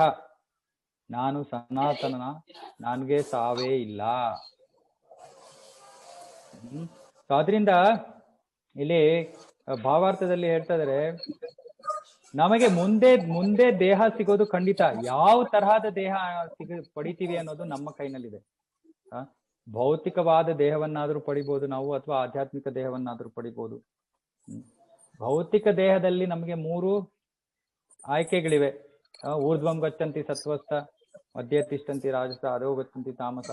ಊರ್ಧ್ವ ಲೋಕಗಳಿಗೆ ಹೋಗ್ಬೋದು, ಸ್ವರ್ಗ ಲೋಕಗಳಿಗೆ ಹೋಗ್ಬೋದು, ಅಥವಾ ತಿರ್ಗಾ ಮತ್ತೆ ಈ ಭೂಲೋಕಕ್ಕೆ ಬರ್ಬೋದು, ಅಥವಾ ಅಧೋಲೋಕಗಳಿಗೆ ಹೋಗ್ಬೋದು, ಪ್ರಾಣಿಗಳ ದೇಹವನ್ನ ಪಡೆಯಬಹುದು. ಅದಿಲ್ಲದೆ ಇದ್ರೆ ನಾವು ಆಧ್ಯಾತ್ಮಿಕ ಲೋಕವನ್ನು ನಾವು ತಲುಪಬಹುದು. ಇದು ನಮ್ಮ ಆಯ್ಕೆ. ಇದು ಹರೇ ಕೃಷ್ಣ. ಯಾರ್ದು ಶಬ್ದ ಬರ್ತಾ ಇದೆ, ಮ್ಯೂಟ್ ಮಾಡ್ಕೊಳ್ಳಿ ದಯವಿಟ್ಟು, ನನಗೆ ಇಲ್ಲಿಂದ ಮ್ಯೂಟ್ ಮಾಡಕ್ಕಾಗಲ್ಲ. ಆದ್ರಿಂದ ಯಾವ ತರಹದ ದೇಹವನ್ನ ಪಡಿಬೇಕು ಅನ್ನೋದು ನಮ್ಮ ಕೈನಲ್ಲಿದೆ. ಯಾವ ತರಹದ ದೇಹ ಪಡಿಬೇಕು ಅನ್ನೋದು ನಮ್ಮ ಕೈನಲ್ಲಿದೆ. ನಾವು ಯಾವ ರೀತಿ ಜೀವನವನ್ನ ನಡೆಸ್ತೀವೋ ಆ ರೀತಿ ನಮ್ಮ ಮುಂದಿನ ದೇಹ. ಪ್ರಾಣಿಯಂತೆ ನಾವು ವರ್ತಿಸಿದ್ರೆ ನಮ್ಮ ಮುಂದಿನ ದೇಹ ಪ್ರಾಣಿಯ ದೇಹ. ಅದೇ ನಾವು ಮನುಷ್ಯನ ತರ ವರ್ತಿಸಿದ್ರೆ ಮುಂದಿನ ದೇಹ ಮನುಷ್ಯನ ದೇಹ. ಅದೇ ನಾವು ದೇವತೆಗಳಂತೆ ವರ್ತಿಸಿದ್ರೆ ಸತ್ವಗುಣದಲ್ಲಿ ಮುಂದಿನ ದೇಹ ಸ್ವರ್ಗ ಲೋಕದಲ್ಲಿ ದೇವತೆಗಳ ದೇಹ. ಇಲ್ಲ, ನಾವು ಭಗವಂತನ ಭಕ್ತಿಯಲ್ಲಿ ತೊಡಗಿ ನಮ್ಮ ಜೀವನದ ಪರಿಪೂರ್ಣತೆಯನ್ನು ಕಂಡುಕೊಂಡ್ರೆ ನಮ್ಮ ಮುಂದಿನ ದೇಹ ಆಧ್ಯಾತ್ಮಿಕವಾದದ್ದು. ಆಧ್ಯಾತ್ಮಿಕ ದೇಹವನ್ನು ಪಡೆದ್ರೆ ಅದರಿಂದ ಯಾವ ಕಷ್ಟ, ಆತಂಕ ಇವೆಲ್ಲ ಏನೂ ಇರೋದಿಲ್ಲ. ಆಧ್ಯಾತ್ಮಿಕ ಲೋಕದಲ್ಲಿ ವೈಕುಂಠ, ಯಾವ ಆತಂಕವೂ ಇಲ್ಲದೆ ಇರುವಂತಹ ಜಾಗ. ಅಂತಹ ಸ್ಥಾನವನ್ನಾದ್ರೂ ಸೇರ್ಬೋದು. ಅಥವಾ ನಾವು ಮತ್ತೆ ಭೌತಿಕ ಜಗತ್ತಿಗೆ ಬಂದು ಇಲ್ಲಿ ಮತ್ತೆ ಜನನ ಮರಣ ಚಕ್ರದಲ್ಲಿ ಪುನರಪಿ ಜನನಂ ಪುನರಪಿ ಜನನಿ ಜಠರೇ ಶಯನಂ. ಮತ್ತೆ ಆ ತಾಯಿಯ ಗರ್ಭದಿಂದ ಬಂದು ತಿರ್ಗಾ ಜನ್ಮ ಮೃತ್ಯು ಜರಾ ವ್ಯಾಧಿ ದುಃಖ ದೋಷಾನುದರ್ಶನಂ. ಈ ಜನನ ಮರಣ ಚಕ್ರದಲ್ಲೇ ನಾವು ಸಿಕ್ಕಾಕೋಬಹುದು. ಇಲ್ಲ ಅಂದ್ರೆ ನಮ್ಮ ಮುಂದಿನ ಜನ್ಮವನ್ನು ನಾವು ಮುಂದಿನ ಜನ್ಮದಲ್ಲಿ ಆಧ್ಯಾತ್ಮಿಕ ದೇಹವನ್ನು ಪಡೆಯುವುದು. ಅದರಿಂದ ಈ ಆಯ್ಕೆ ನಮ್ಮ ಕೈನಲ್ಲಿದೆ. ಮುಂದೆ ನಾವು ಎಲ್ಲಿಗೆ ಹೋಗ್ಬೇಕು, ಯಾವ ತರ ದೇಹ ಪಡಿಬೇಕು, ಅದು ನಮ್ಮ ಕೈನಲ್ಲಿದೆ. ದಯವಿಟ್ಟು ಬೇರೆಯವ್ರ ಕಡೆ ಕೈ ತೋರಿಸ್ಬೇಡಿ. ಎಷ್ಟೊಂದ್ಸತಿ ಜನರಿಗೆ ಹೇಳ್ತೀನಿ, ಭಕ್ತಿ ಮಾಡಿ ಅಂದ್ರೆ, ಅಯ್ಯೋ ನನಗೆ ಭಗವಂತ ಪ್ರೇರಣೆನೇ ಕೊಟ್ಟಿಲ್ಲ. ಭಗವಂತ ಯಾವತ್ತೂ ಪ್ರೇರಣೆ ಕೊಡಲ್ಲ. ನಮಗೆ ಪ್ರೇರಣೆ ಬಂದಾಗ ಭಗವಂತ ತಥಾಸ್ತು ಅಂತಾನೆ. ಇದಕ್ಕೆ ನಮ್ಮಲ್ಲಿರೋ ಸ್ವಾತಂತ್ರ್ಯವೇ ಕಾರಣ. ಅದನ್ನ ನಾವು ದುರುಪಯೋಗ ಪಡಿಸ್ಕೊಂಡ್ರೆ ಅದು ನಮ್ಮ ಒಂದು ಆಯ್ಕೆ. ಅದು ಭಗವಂತ ನಮ್ಗೆ ಪರಮಾತ್ಮನಿಗೆ ಹನುಮಂತ ಉಪದೃಷ್ಟ ಅಂತ ಹೇಳ್ತಾರೆ. ಹನುಮಂತ ಅಂದ್ರೆ ಅವನು ಎಲ್ಲವನ್ನೂ ವೀಕ್ಷಿಸ್ತಾ ಇದ್ದಾನೆ, ಮತ್ತೆ ಎಲ್ಲಕ್ಕೂ ಅವನು ಸ್ಯಾಂಕ್ಷನ್ ಮಾಡ್ತಾನೆ. ತಥಾಸ್ತು ಅನ್ನೋದು ಅವನ ಕೆಲಸ. ಆದ್ರೆ ಏನು ಆಸೆ ಪಡ್ಬೇಕು, ಏನ್ ಬಯಸ್ಬೇಕು ಅನ್ನೋದು ನಮ್ಮ ಕೈನಲ್ಲಿ. ಅದಕ್ಕೆ ಹಿಂದೆ ಎಲ್ಲ ಹೇಳ್ತಾ ಇದ್ರು, ನಾವು ಮಾಡುವಂತ ಸಂಘದ ಮೇಲೆ ನಮ್ಮ ಆಸೆಗಳು ನಿರ್ಭರಿತವಾಗುತ್ತೆ. ನಾವು ಬೇಡದೇ ಇರುವಂತಹ ಸಂಘ ಮಾಡಿದ್ರೆ ನಮ್ಗೆ ಬೇಡದೇ ಇರುವಂತಹ ಆಸೆಗಳಿರುತ್ತೆ. ಅದೇ ಭಕ್ತರ ಸಂಘ ಮಾಡಿದ್ರೆ ನಮಗೆ ಭಗವಂತನ ಭಕ್ತಿ ಸೇವೆ ಮಾಡ್ಬೇಕು, ಒಳ್ಳೆ ರೀತಿ ಜೀವನ ನಡೆಸ್ಬೇಕು, ಜೀವನದಲ್ಲಿ ಸಾಕ್ಷಾತ್ಕಾರ ಪಡ್ಕೋಬೇಕು ಅನ್ನೋ ಒಂದು ಆಸೆ ಹುಟ್ಟಬಹುದು. ಆದ್ರಿಂದ ಯಾವ ತರಹದ ಜನರ ಜೊತೆ ನಾವು ಸೇರ್ಕೋತೀವಿ, ಬೆರಿತೀವಿ, ಅದು ಕೂಡ ತುಂಬಾ ಮುಖ್ಯವಾದದ್ದು. ಆದ್ರಿಂದ ಪ್ರೇರಣೆ ಹೊರಗಡೆಯಿಂದ ಬರಲ್ಲ, ಪ್ರೇರಣೆ ನನ್ನಿಂದ ಬರ್ಬೇಕು. ನಾನು ಇಲ್ಲೇ ಕೊಳಿಬೇಕು ಅಂತ ನಾನು ಇಷ್ಟಪಡ್ತೀನೋ, ಅಥವಾ ಮತ್ತೆ ಹೋಗಿ ಭಗವಂತನ ಧಾಮದಲ್ಲಿ ಅವನಿಗೆ ಭಕ್ತಿ ಸೇವೆ ಮಾಡ್ಬೇಕು ಅಂತ ಆಸೆ ಪಡ್ತೀನೋ, ಅದು ನನ್ನ ಕೈನಲ್ಲಿದೆ. ಬೇರೆಯವರು ಅದನ್ನ ಬದಲಾವಣೆ ಮಾಡೋದಕ್ಕೆ ಆಗೋದಿಲ್ಲ. ಅದಕ್ಕೆ ಪ್ರಭಾವ ಬೀರ್ತಾರೆ ಬೇರೆಯವರು. ಮತ್ತೆ ಆ ಪ್ರಭಾವದಿಂದ ನಾವು ತಪ್ಪುದಾರಿಗೆ ಹೋಗ್ಬೋದು. ಕೆಲವು ಸತಿ ಒಳ್ಳೆ ಜನರ ಸಂಘ ಮಾಡಿದ್ರೆ ನಾವು ಒಳ್ಳೆಯ ಪ್ರಭಾವದಿಂದ ಭಗವಂತನ ಹತ್ರ ಕೂಡ ಬರ್ಬೋದು. ಇದು ನಮ್ಮ ಆಯ್ಕೆ. ದಯವಿಟ್ಟು ಜ್ಞಾಪಕ ಇಟ್ಕೊಳ್ಳಿ. ನೀವ್ ಎಲ್ಲಿಗೆ ಹೋಗ್ಬೇಕು ಅನ್ನೋದು ನೀವ್ ಡಿಸೈಡ್ ಮಾಡೋದು. ಟಿಕೆಟ್ ತಗೊಳಕ್ಕಿಂತ ಮುಂಚೆ ನೀವ್ ಹೇಳ್ತೀರಾ, ಓಕೆ ಬಾಂಬೆಗೆ ಕೊಡಿ, ಡೆಲ್ಲಿ ಕೊಡಿ ಅಂತ. ನೀವು ಸುಮ್ನೆ ಗಾಡಿನಲ್ಲಿ ಕೂತ್ಕೊಂಡು ನೀನು ಎಲ್ಲಿ ಕರ್ಕೊಂಡು ಹೋಗ್ತೇವೆ ಕರ್ಕೊಂಡು ಹೋಗು, ಅಥವಾ ಪಕ್ಕದವ್ರನ್ನ ಕೇಳಲ್ಲ ನಾವು, ಎಲ್ಲಿಗಪ್ಪ ಹೋಗ್ಲಿ ನಾನು ಅಂತ. ಇದು ನಮ್ಮ ಆಯ್ಕೆ, ನಾವು ಡಿಸೈಡ್ ಮಾಡ್ಬೇಕು, ನಾವು ನಿರ್ಧರಿಸ್ಬೇಕು. ದಯವಿಟ್ಟು ಇದನ್ನ ಜ್ಞಾಪಕ ಇಟ್ಕೊಳ್ಳಿ. ಎರಡನೇದು, ಯಾರು ಧೀರಸ್ತತ್ರನ್ನ ಮುಹ್ಯತಿ, ಯಾರು ಈ ಆತ್ಮ ಜ್ಞಾನವನ್ನ ಸಂಪೂರ್ಣವಾಗಿ ಚೆನ್ನಾಗಿ ಅರ್ತಿರ್ತಾನೋ ಅವನು ಈ ದೇಹದ ಬದಲಾವಣೆಯಿಂದ ಸ್ವಲ್ಪವೂ ಕೂಡ ಅವನು ದಿಗ್ಭ್ರಮಿತನಾಗೋದಿಲ್ಲ. ಅದರಿಂದ ಅವನು ಯಾವ ರೀತಿಯಲ್ಲೂ ಅವನಿಗೆ ಅದರಿಂದ ಅವನು ಪ್ರಭಾವಿತನಾಗೋದಿಲ್ಲ. ಯಾಕಂದ್ರೆ ಅವನು ಗೊತ್ತು, ನಾನು ಆತ್ಮ ದೇಹವನ್ನ ಬಿಟ್ಟು ಇನ್ನೊಂದು ದೇಹವನ್ನ ಪಡಿತೀನಿ ಅಷ್ಟೇ. ಆದ್ರೆ ಮುಖ್ಯವಾಗಿ ಅವನ ಯೋಚನೆ ಏನು, ನಾನು ಯಾವ ರೀತಿ ಜನ್ಮ ನಡೆಸಿದ್ದೀನಿ, ನನ್ನ ಮುಂದಿನ ಜನ್ಮ ಏನಾಗತ್ತೆ, ಯಾವ ದೇಹವನ್ನು ಪಡಿತೀನಿ, ಇದರ ಯೋಚನೆ ಇರುತ್ತೆ ಅವನು. ಆದ್ರಿಂದ ಅದರ ಯೋಚನೆಯ ಪ್ರಕಾರ ಅವನು ತನ್ನ ಜೀವನವನ್ನ ರೂಪಿಸ್ಕೋತಾನೆ, ಯಾವ ರೀತಿ ನಡೆಸ್ಬೇಕು ಅನ್ನೋದನ್ನ ನಿರ್ಧರಿಸ್ಕೋತಾನೆ. ಅದರಿಂದ ಇದು ಮುಖ್ಯವಾದ ಅಂಶ. ದಯವಿಟ್ಟು ಯೋಚನೆ ಮಾಡಿ, ನನಗೆ ಯಾವ ರೀತಿಯ ಒಂದು ದೇಹ ಬೇಕು ಮುಂದೆ ಅನ್ನೋದನ್ನ ನಾವು ನಿರ್ಧಾರ ಮಾಡ್ಕೋಬೇಕು. ಇದು ಶ್ಲೋಕ 13. ಮತ್ತೆ ಇನ್ನೊಂದು, ಆತ್ಮಕ್ಕೂ ಪರಮಾತ್ಮನಿಗೂ ಅಂದ್ರೆ ನಮಗೂ ಭಗವಂತನಿಗೂ ತುಂಬಾ ಅಜಗಜಾಂತರ ಒಂದು ವ್ಯತ್ಯಾಸವಿದೆ. ನಾವು ಅಲ್ಪ, ಭಗವಂತ ಸರ್ವಶಕ್ತಿವಂತ, ಎಲ್ಲವೂ ಅವನಿಂದ ಬರ್ತಾ ಇದೆ, ಪರಮೋನ್ನತ ಅವನು. ಆದ್ರಿಂದ ನಾವು ಯಾವತ್ತೂ ಅನ್ಕೋಬಾರ್ದು ನಾನು ಭ್ರಮೆಯಲ್ಲಿದ್ದೀನಿ, ನಾನು ಈ ಭ್ರಮೆ ಹೋದ್ಮೇಲೆ ನಾನು ಭಗವಂತನಾಗಿ ಹೋಗ್ತೀನಿ. ಈ ಮಾಯವಾದಿ ತತ್ವಜ್ಞಾನ ಅಂದ್ರೆ ನಾವೆಲ್ಲರೂ ದೇವರು, ಅಹಂ ಬ್ರಹ್ಮೋಸ್ಮಿ, ನಾನು ದೇವರು, ನಾನು ಭ್ರಮೆಯಲ್ಲಿದ್ದೀನಿ, ಈ ಭ್ರಮೆ ಕಳೆದು ಹೋದ ತಕ್ಷಣ ನಾನು ದೇವರು ಅನ್ನೋದು ನನಗೆ ಗೊತ್ತಾಗ್ಬಿಡುತ್ತೆ. ಇದು ತಪ್ಪು ತಿಳುವಳಿಕೆ ಇದು. ಯಾಕಂದ್ರೆ ನಾವು ಅಲ್ಪ ಜೀವಿಗಳು, ನಮಗೆ ಅಷ್ಟು ಶಕ್ತಿ ಇಲ್ಲ, ಅದಕ್ಕೆ ನಾವು ಭ್ರಮೆಗೆ ಒಳಗಾಗಿದ್ದೀವಿ. ಭಗವಂತ ಯಾವತ್ತೂ ಭ್ರಮೆಗೆ ಒಳಗಾಗೋದಿಲ್ಲ, ಅಂದ್ರೆ ಅವನು ಯಾವತ್ತೂ ಮರೆಯೋದಿಲ್ಲ ತಾನು ಭಗವಂತ ಅಂತ. ನಾವು ಭ್ರಮೆಗೆ ಒಳಗಾಗಿ ನಾವು ಮರ್ತೋಗ್ಬಿಟ್ಟಿದೀವಿ ನಾನು ಭಗವಂತನ ಸೇವಕ ಅಂತ. ಅದಕ್ಕೆ ನಾವು ಈ ಭೌತಿಕ ಜಗತ್ತಿಗೆ ಬಂದು ಇಲ್ಲಿ ಆನಂದಿಸೋ ಪ್ರಯತ್ನ ಮಾಡ್ತಾ ಇದೀವಿ. ಭಗವಂತನಿಂದ ದೂರವಿದ್ದುಕೊಂಡು ನಾನು ಹೇಗೆ ಸಂತೋಷವಾಗಿರ್ಬೋದು ಅನ್ನೋದು ಒಂದು ಪ್ರಯತ್ನ ಮಾಡ್ತಾ ಇದೀವಿ. ಆದ್ರೆ ಆ ಪ್ರಯತ್ನ ಯಾವತ್ತೂ ಸಫಲವಾಗೋದಿಲ್ಲ. ಯಾವಾಗ ನಾನು ಭಗವಂತನ ಸೇವಕ ಅಂತ ಜ್ಞಾಪಿಸ್ಕೋತೀನೋ, ಅದರ ಪ್ರಕಾರ ಜೀವನ ನಡೆಸ್ತೀನೋ, ಆಗ್ಲೇ ನಾನು ನಿಜವಾಗ್ಲೂ ಸಂತೋಷವನ್ನ, ಸುಖವನ್ನ ಕಾಣೋಕೆ ಸಾಧ್ಯ. ಈಗ ಒಂದು ಮುಖ್ಯವಾದ ಶ್ಲೋಕ ಇದು, ಒಂದು ಎಲ್ಲರ ಜೀವನದಲ್ಲೂ ಅಳವಡಿಸ್ಕೋಬೇಕಾಗಿರುವಂತಹ ತುಂಬಾ ಮುಖ್ಯವಾದ ಅಂಶ. ಮಾತ್ರಾ ಸ್ಪರ್ಶಾಸ್ತು ಕೌಂತೆಯ ಶೀತೋಷ್ಣ ಸುಖ ದುಃಖದಾಹ ಆಗಮಾಪಾಯಿನೋ ನಿತ್ಯ ಸ್ಥಾಂ ಸ್ಥಿತಿಕ್ಷಸ್ವ ಭಾರತ. ಮಾತ್ರಾ ಸ್ಪರ್ಶಾಸ್ತು ಕೌಂತೆಯ, ಶೀತ ಉಷ್ಣ ಸುಖ ದುಃಖ, ಶೀತ ಉಷ್ಣ ಸುಖ ದುಃಖ ಇವೆಲ್ಲ ಏನು, ಆಗಮಾಪಾಯಿನೋ ಅನಿತ್ಯ, ಇದು ಅನಿತ್ಯವಾದದ್ದು, ತಾತ್ಕಾಲಿಕವಾದದ್ದು. ಹೇಗೆ ಒಂದು ಈ ಬಿಸಿಲು ಕಾಲ ಬರುತ್ತೆ, ಆಮೇಲೆ ಚಳಿಗಾಲ ಬರುತ್ತೆ, ಬೇರೆ ಬೇರೆ ಇದು ಬರುತ್ತೆ, ಅದೇ ರೀತಿ ಇದು ಕೂಡ ನಮ್ಮ ಜೀವನದಲ್ಲಿ ಕಷ್ಟ ಸುಖ ಇವೆಲ್ಲ ಬಂದು ಹೋಗ್ತಾ ಇರುತ್ತೆ. ಬರೋ ಸಮಯಕ್ಕೆ ಬರತ್ವೆ, ಹೋಗೋ ಸಮಯಕ್ಕೆ ಹೋಗತ್ವೆ. ಆದ್ರಿಂದ ಕೃಷ್ಣ ಏನ್ ಹೇಳ್ತಾನೆ ಅರ್ಜುನನಿಗೆ, ತಾಂ ಸ್ಥಿತಿಕ್ಷಸ್ವ ಭಾರತ. ಸ್ಥಿತಿಕ್ಷ, ತಾಳ್ಮೆಯನ್ನ ನಾವು ನಮ್ಮ ಜೀವನದಲ್ಲಿ ಬೆಳೆಸ್ಕೋಬೇಕು.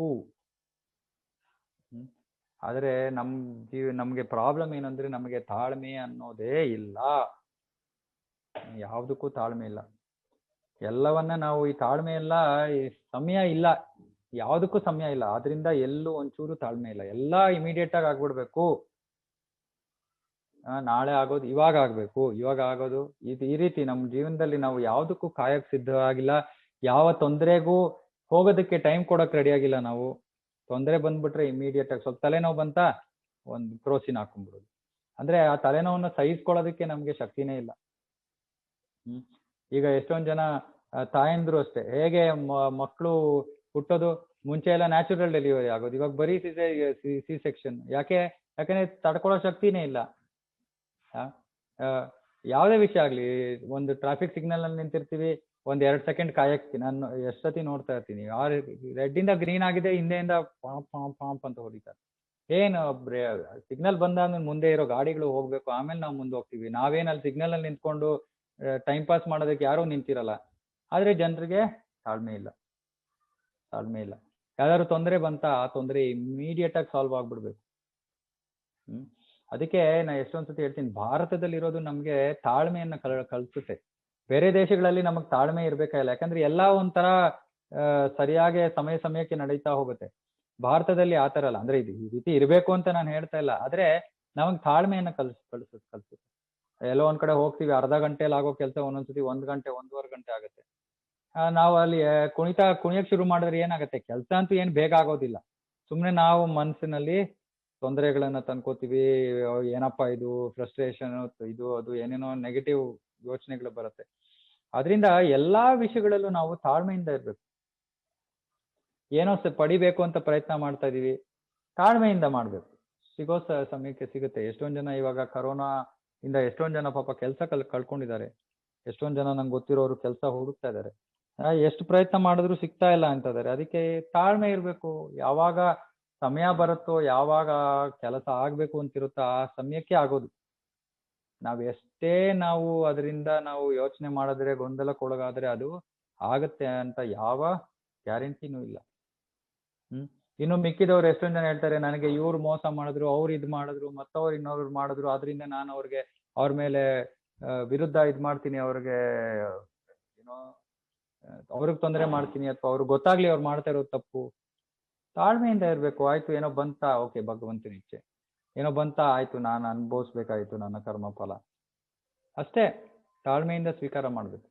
ಯಾವಾಗ ನಾವು ತಾಳ್ಮೆಯಿಂದ ಜೀವನ ನಡ್ಸಕ್ ಶುರು ಮಾಡ್ತೀವಿ, ಅವಾಗ ಏನಾಗುತ್ತೆ, ನಮ್ಮ ಜೀವನದಲ್ಲಿ ಒಂದು ನಿಧಾನತೆ ಬರುತ್ತೆ. ಅಂದ್ರೆ ನಮ್ಗೆ ಇವಾಗ ಸಮಯನೇ ಇಲ್ಲ ಯಾವ್ದಕ್ಕೂ. ತಾಳ್ಮೆ ಇಲ್ಲ, ಸಮಯ ಇಲ್ಲ. ಬಿಸಿ ಬಿಸಿ ಬಿಸಿ ಅಂತ ಇರ್ತೀವಿ. ಯಾವ್ದು ಕೂತ್ಕೊಂಡು ಯೋಚನೆ ಮಾಡಕ್ ಒಬ್ರಿಗೆ ಸಮಯ ಇಲ್ಲ. ಆದ್ರೆ ಒಂದು ತಾಳ್ಮೆಯನ್ನ ಬೆಳೆಸ್ಕೊಂಡ್ರೆ ನಮ್ಮ ಜೀವನದಲ್ಲಿ ಒಂದ್ ಸ್ವಲ್ಪ ಸಮಯ ಸಿಗುತ್ತೆ ನಮ್ಗೆ.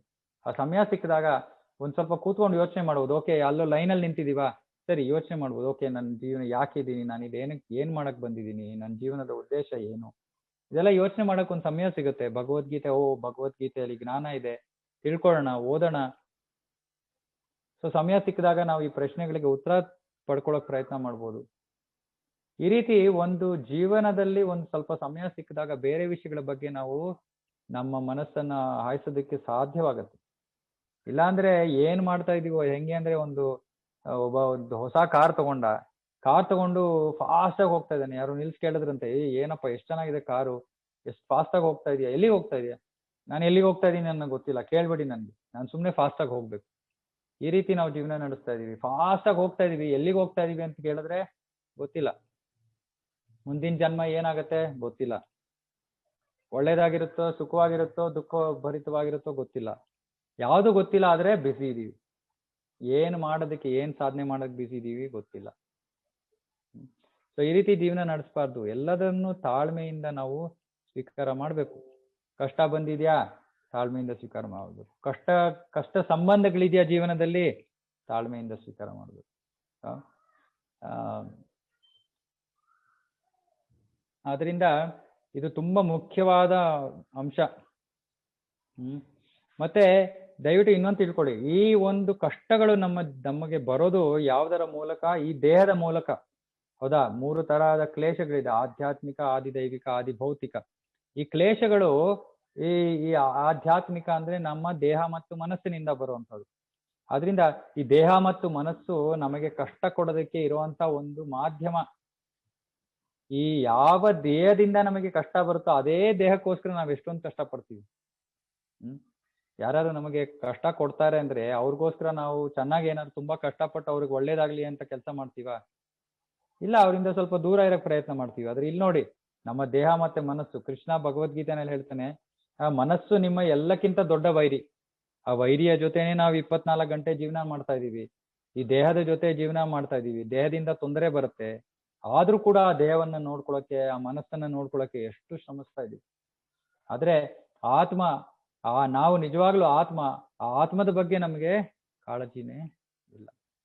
ಅದರಿಂದ ಒಂದು ತಾಳ್ಮೆಯಿಂದ ನಾವು ಜೀವನವನ್ನ ನಡೆಸಿದ್ರೆ ನಮ್ಗೆ ಇವೆಲ್ಲದರ ಬಗ್ಗೆ ಯೋಚನೆ ಮಾಡಕ್ಕೂ ಕೂಡ ಸಮಯ ಸಿಗುತ್ತೆ, ಒಂದು ಉತ್ತರಗಳು ಸಿಗುತ್ತೆ ಜೀವನದಲ್ಲಿ.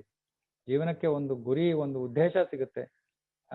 ಇಲ್ಲಾಂದ್ರೆ ಸುಮ್ಮನೆ ಪ್ರಾಣಿಗಳಂತೆ ಆ ಒಂದು ಮೇಕೆ ಅದನ್ನ ಕಸಾಯಿಖಾನೆಯಲ್ಲಿ ಸಾಯಿಸೋದಕ್ಕೆ ಕರ್ಕೊಂಡು ಹೋಗ್ತಾರೆ.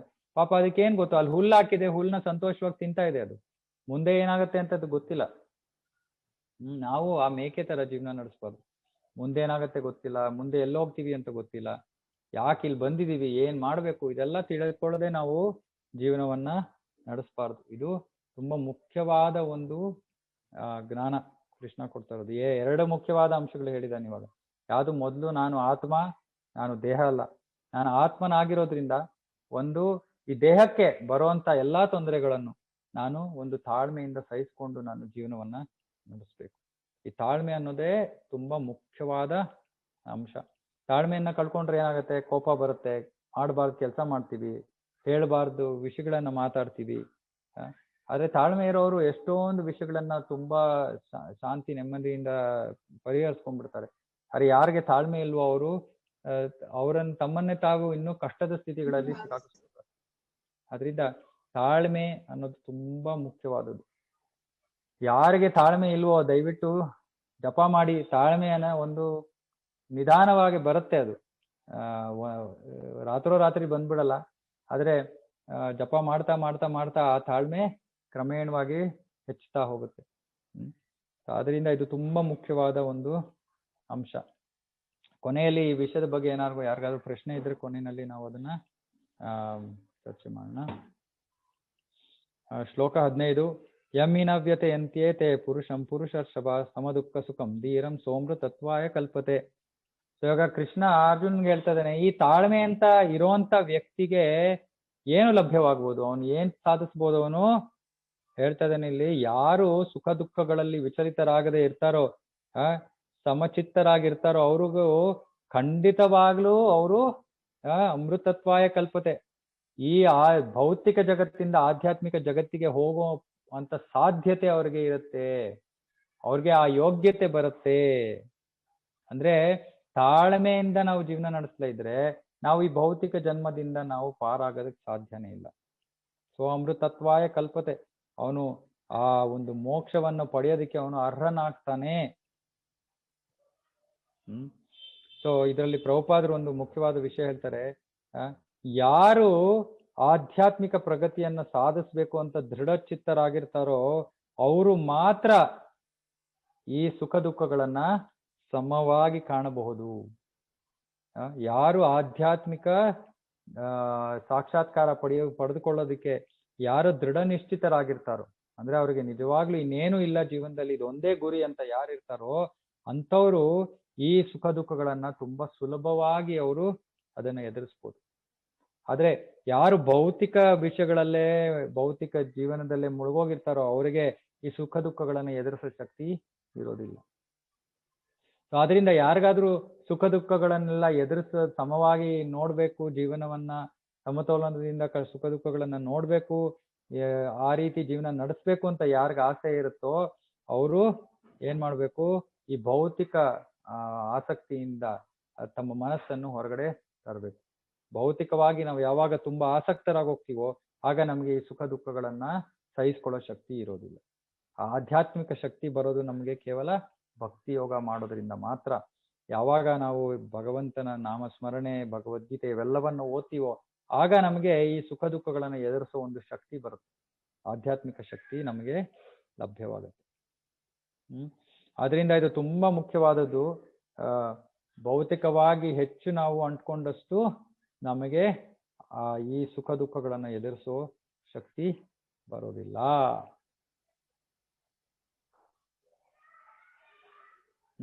ಮತ್ತೆ ಇನ್ನೊಂದು ವಿಷಯ ಇಲ್ಲಿ ಭಾವಾರ್ಥದಲ್ಲಿ ಪ್ರಭುಪಾದರು ಹೇಳ್ತಾ ಇದ್ದಾರೆ, ನಮ್ಮ ಕರ್ತವ್ಯಗಳನ್ನ ನಾವು ಮಾಡ್ಬೇಕು. ಈಗಿನ ಕಾಲದಲ್ಲಿ ಏನಾಗ್ಬಿಟ್ಟಿದೆ, ಕರ್ತವ್ಯ ಪ್ರಜ್ಞೆ ಅನ್ನೋದಿಲ್ಲ. ಕರ್ತವ್ಯ ಪ್ರಜ್ಞೆ ಅಂದ್ರೆ ನನ್ನ ಕರ್ತವ್ಯ ಏನು ಅಂತ ನಮ್ಗೆ ಗೊತ್ತಿಲ್ಲ.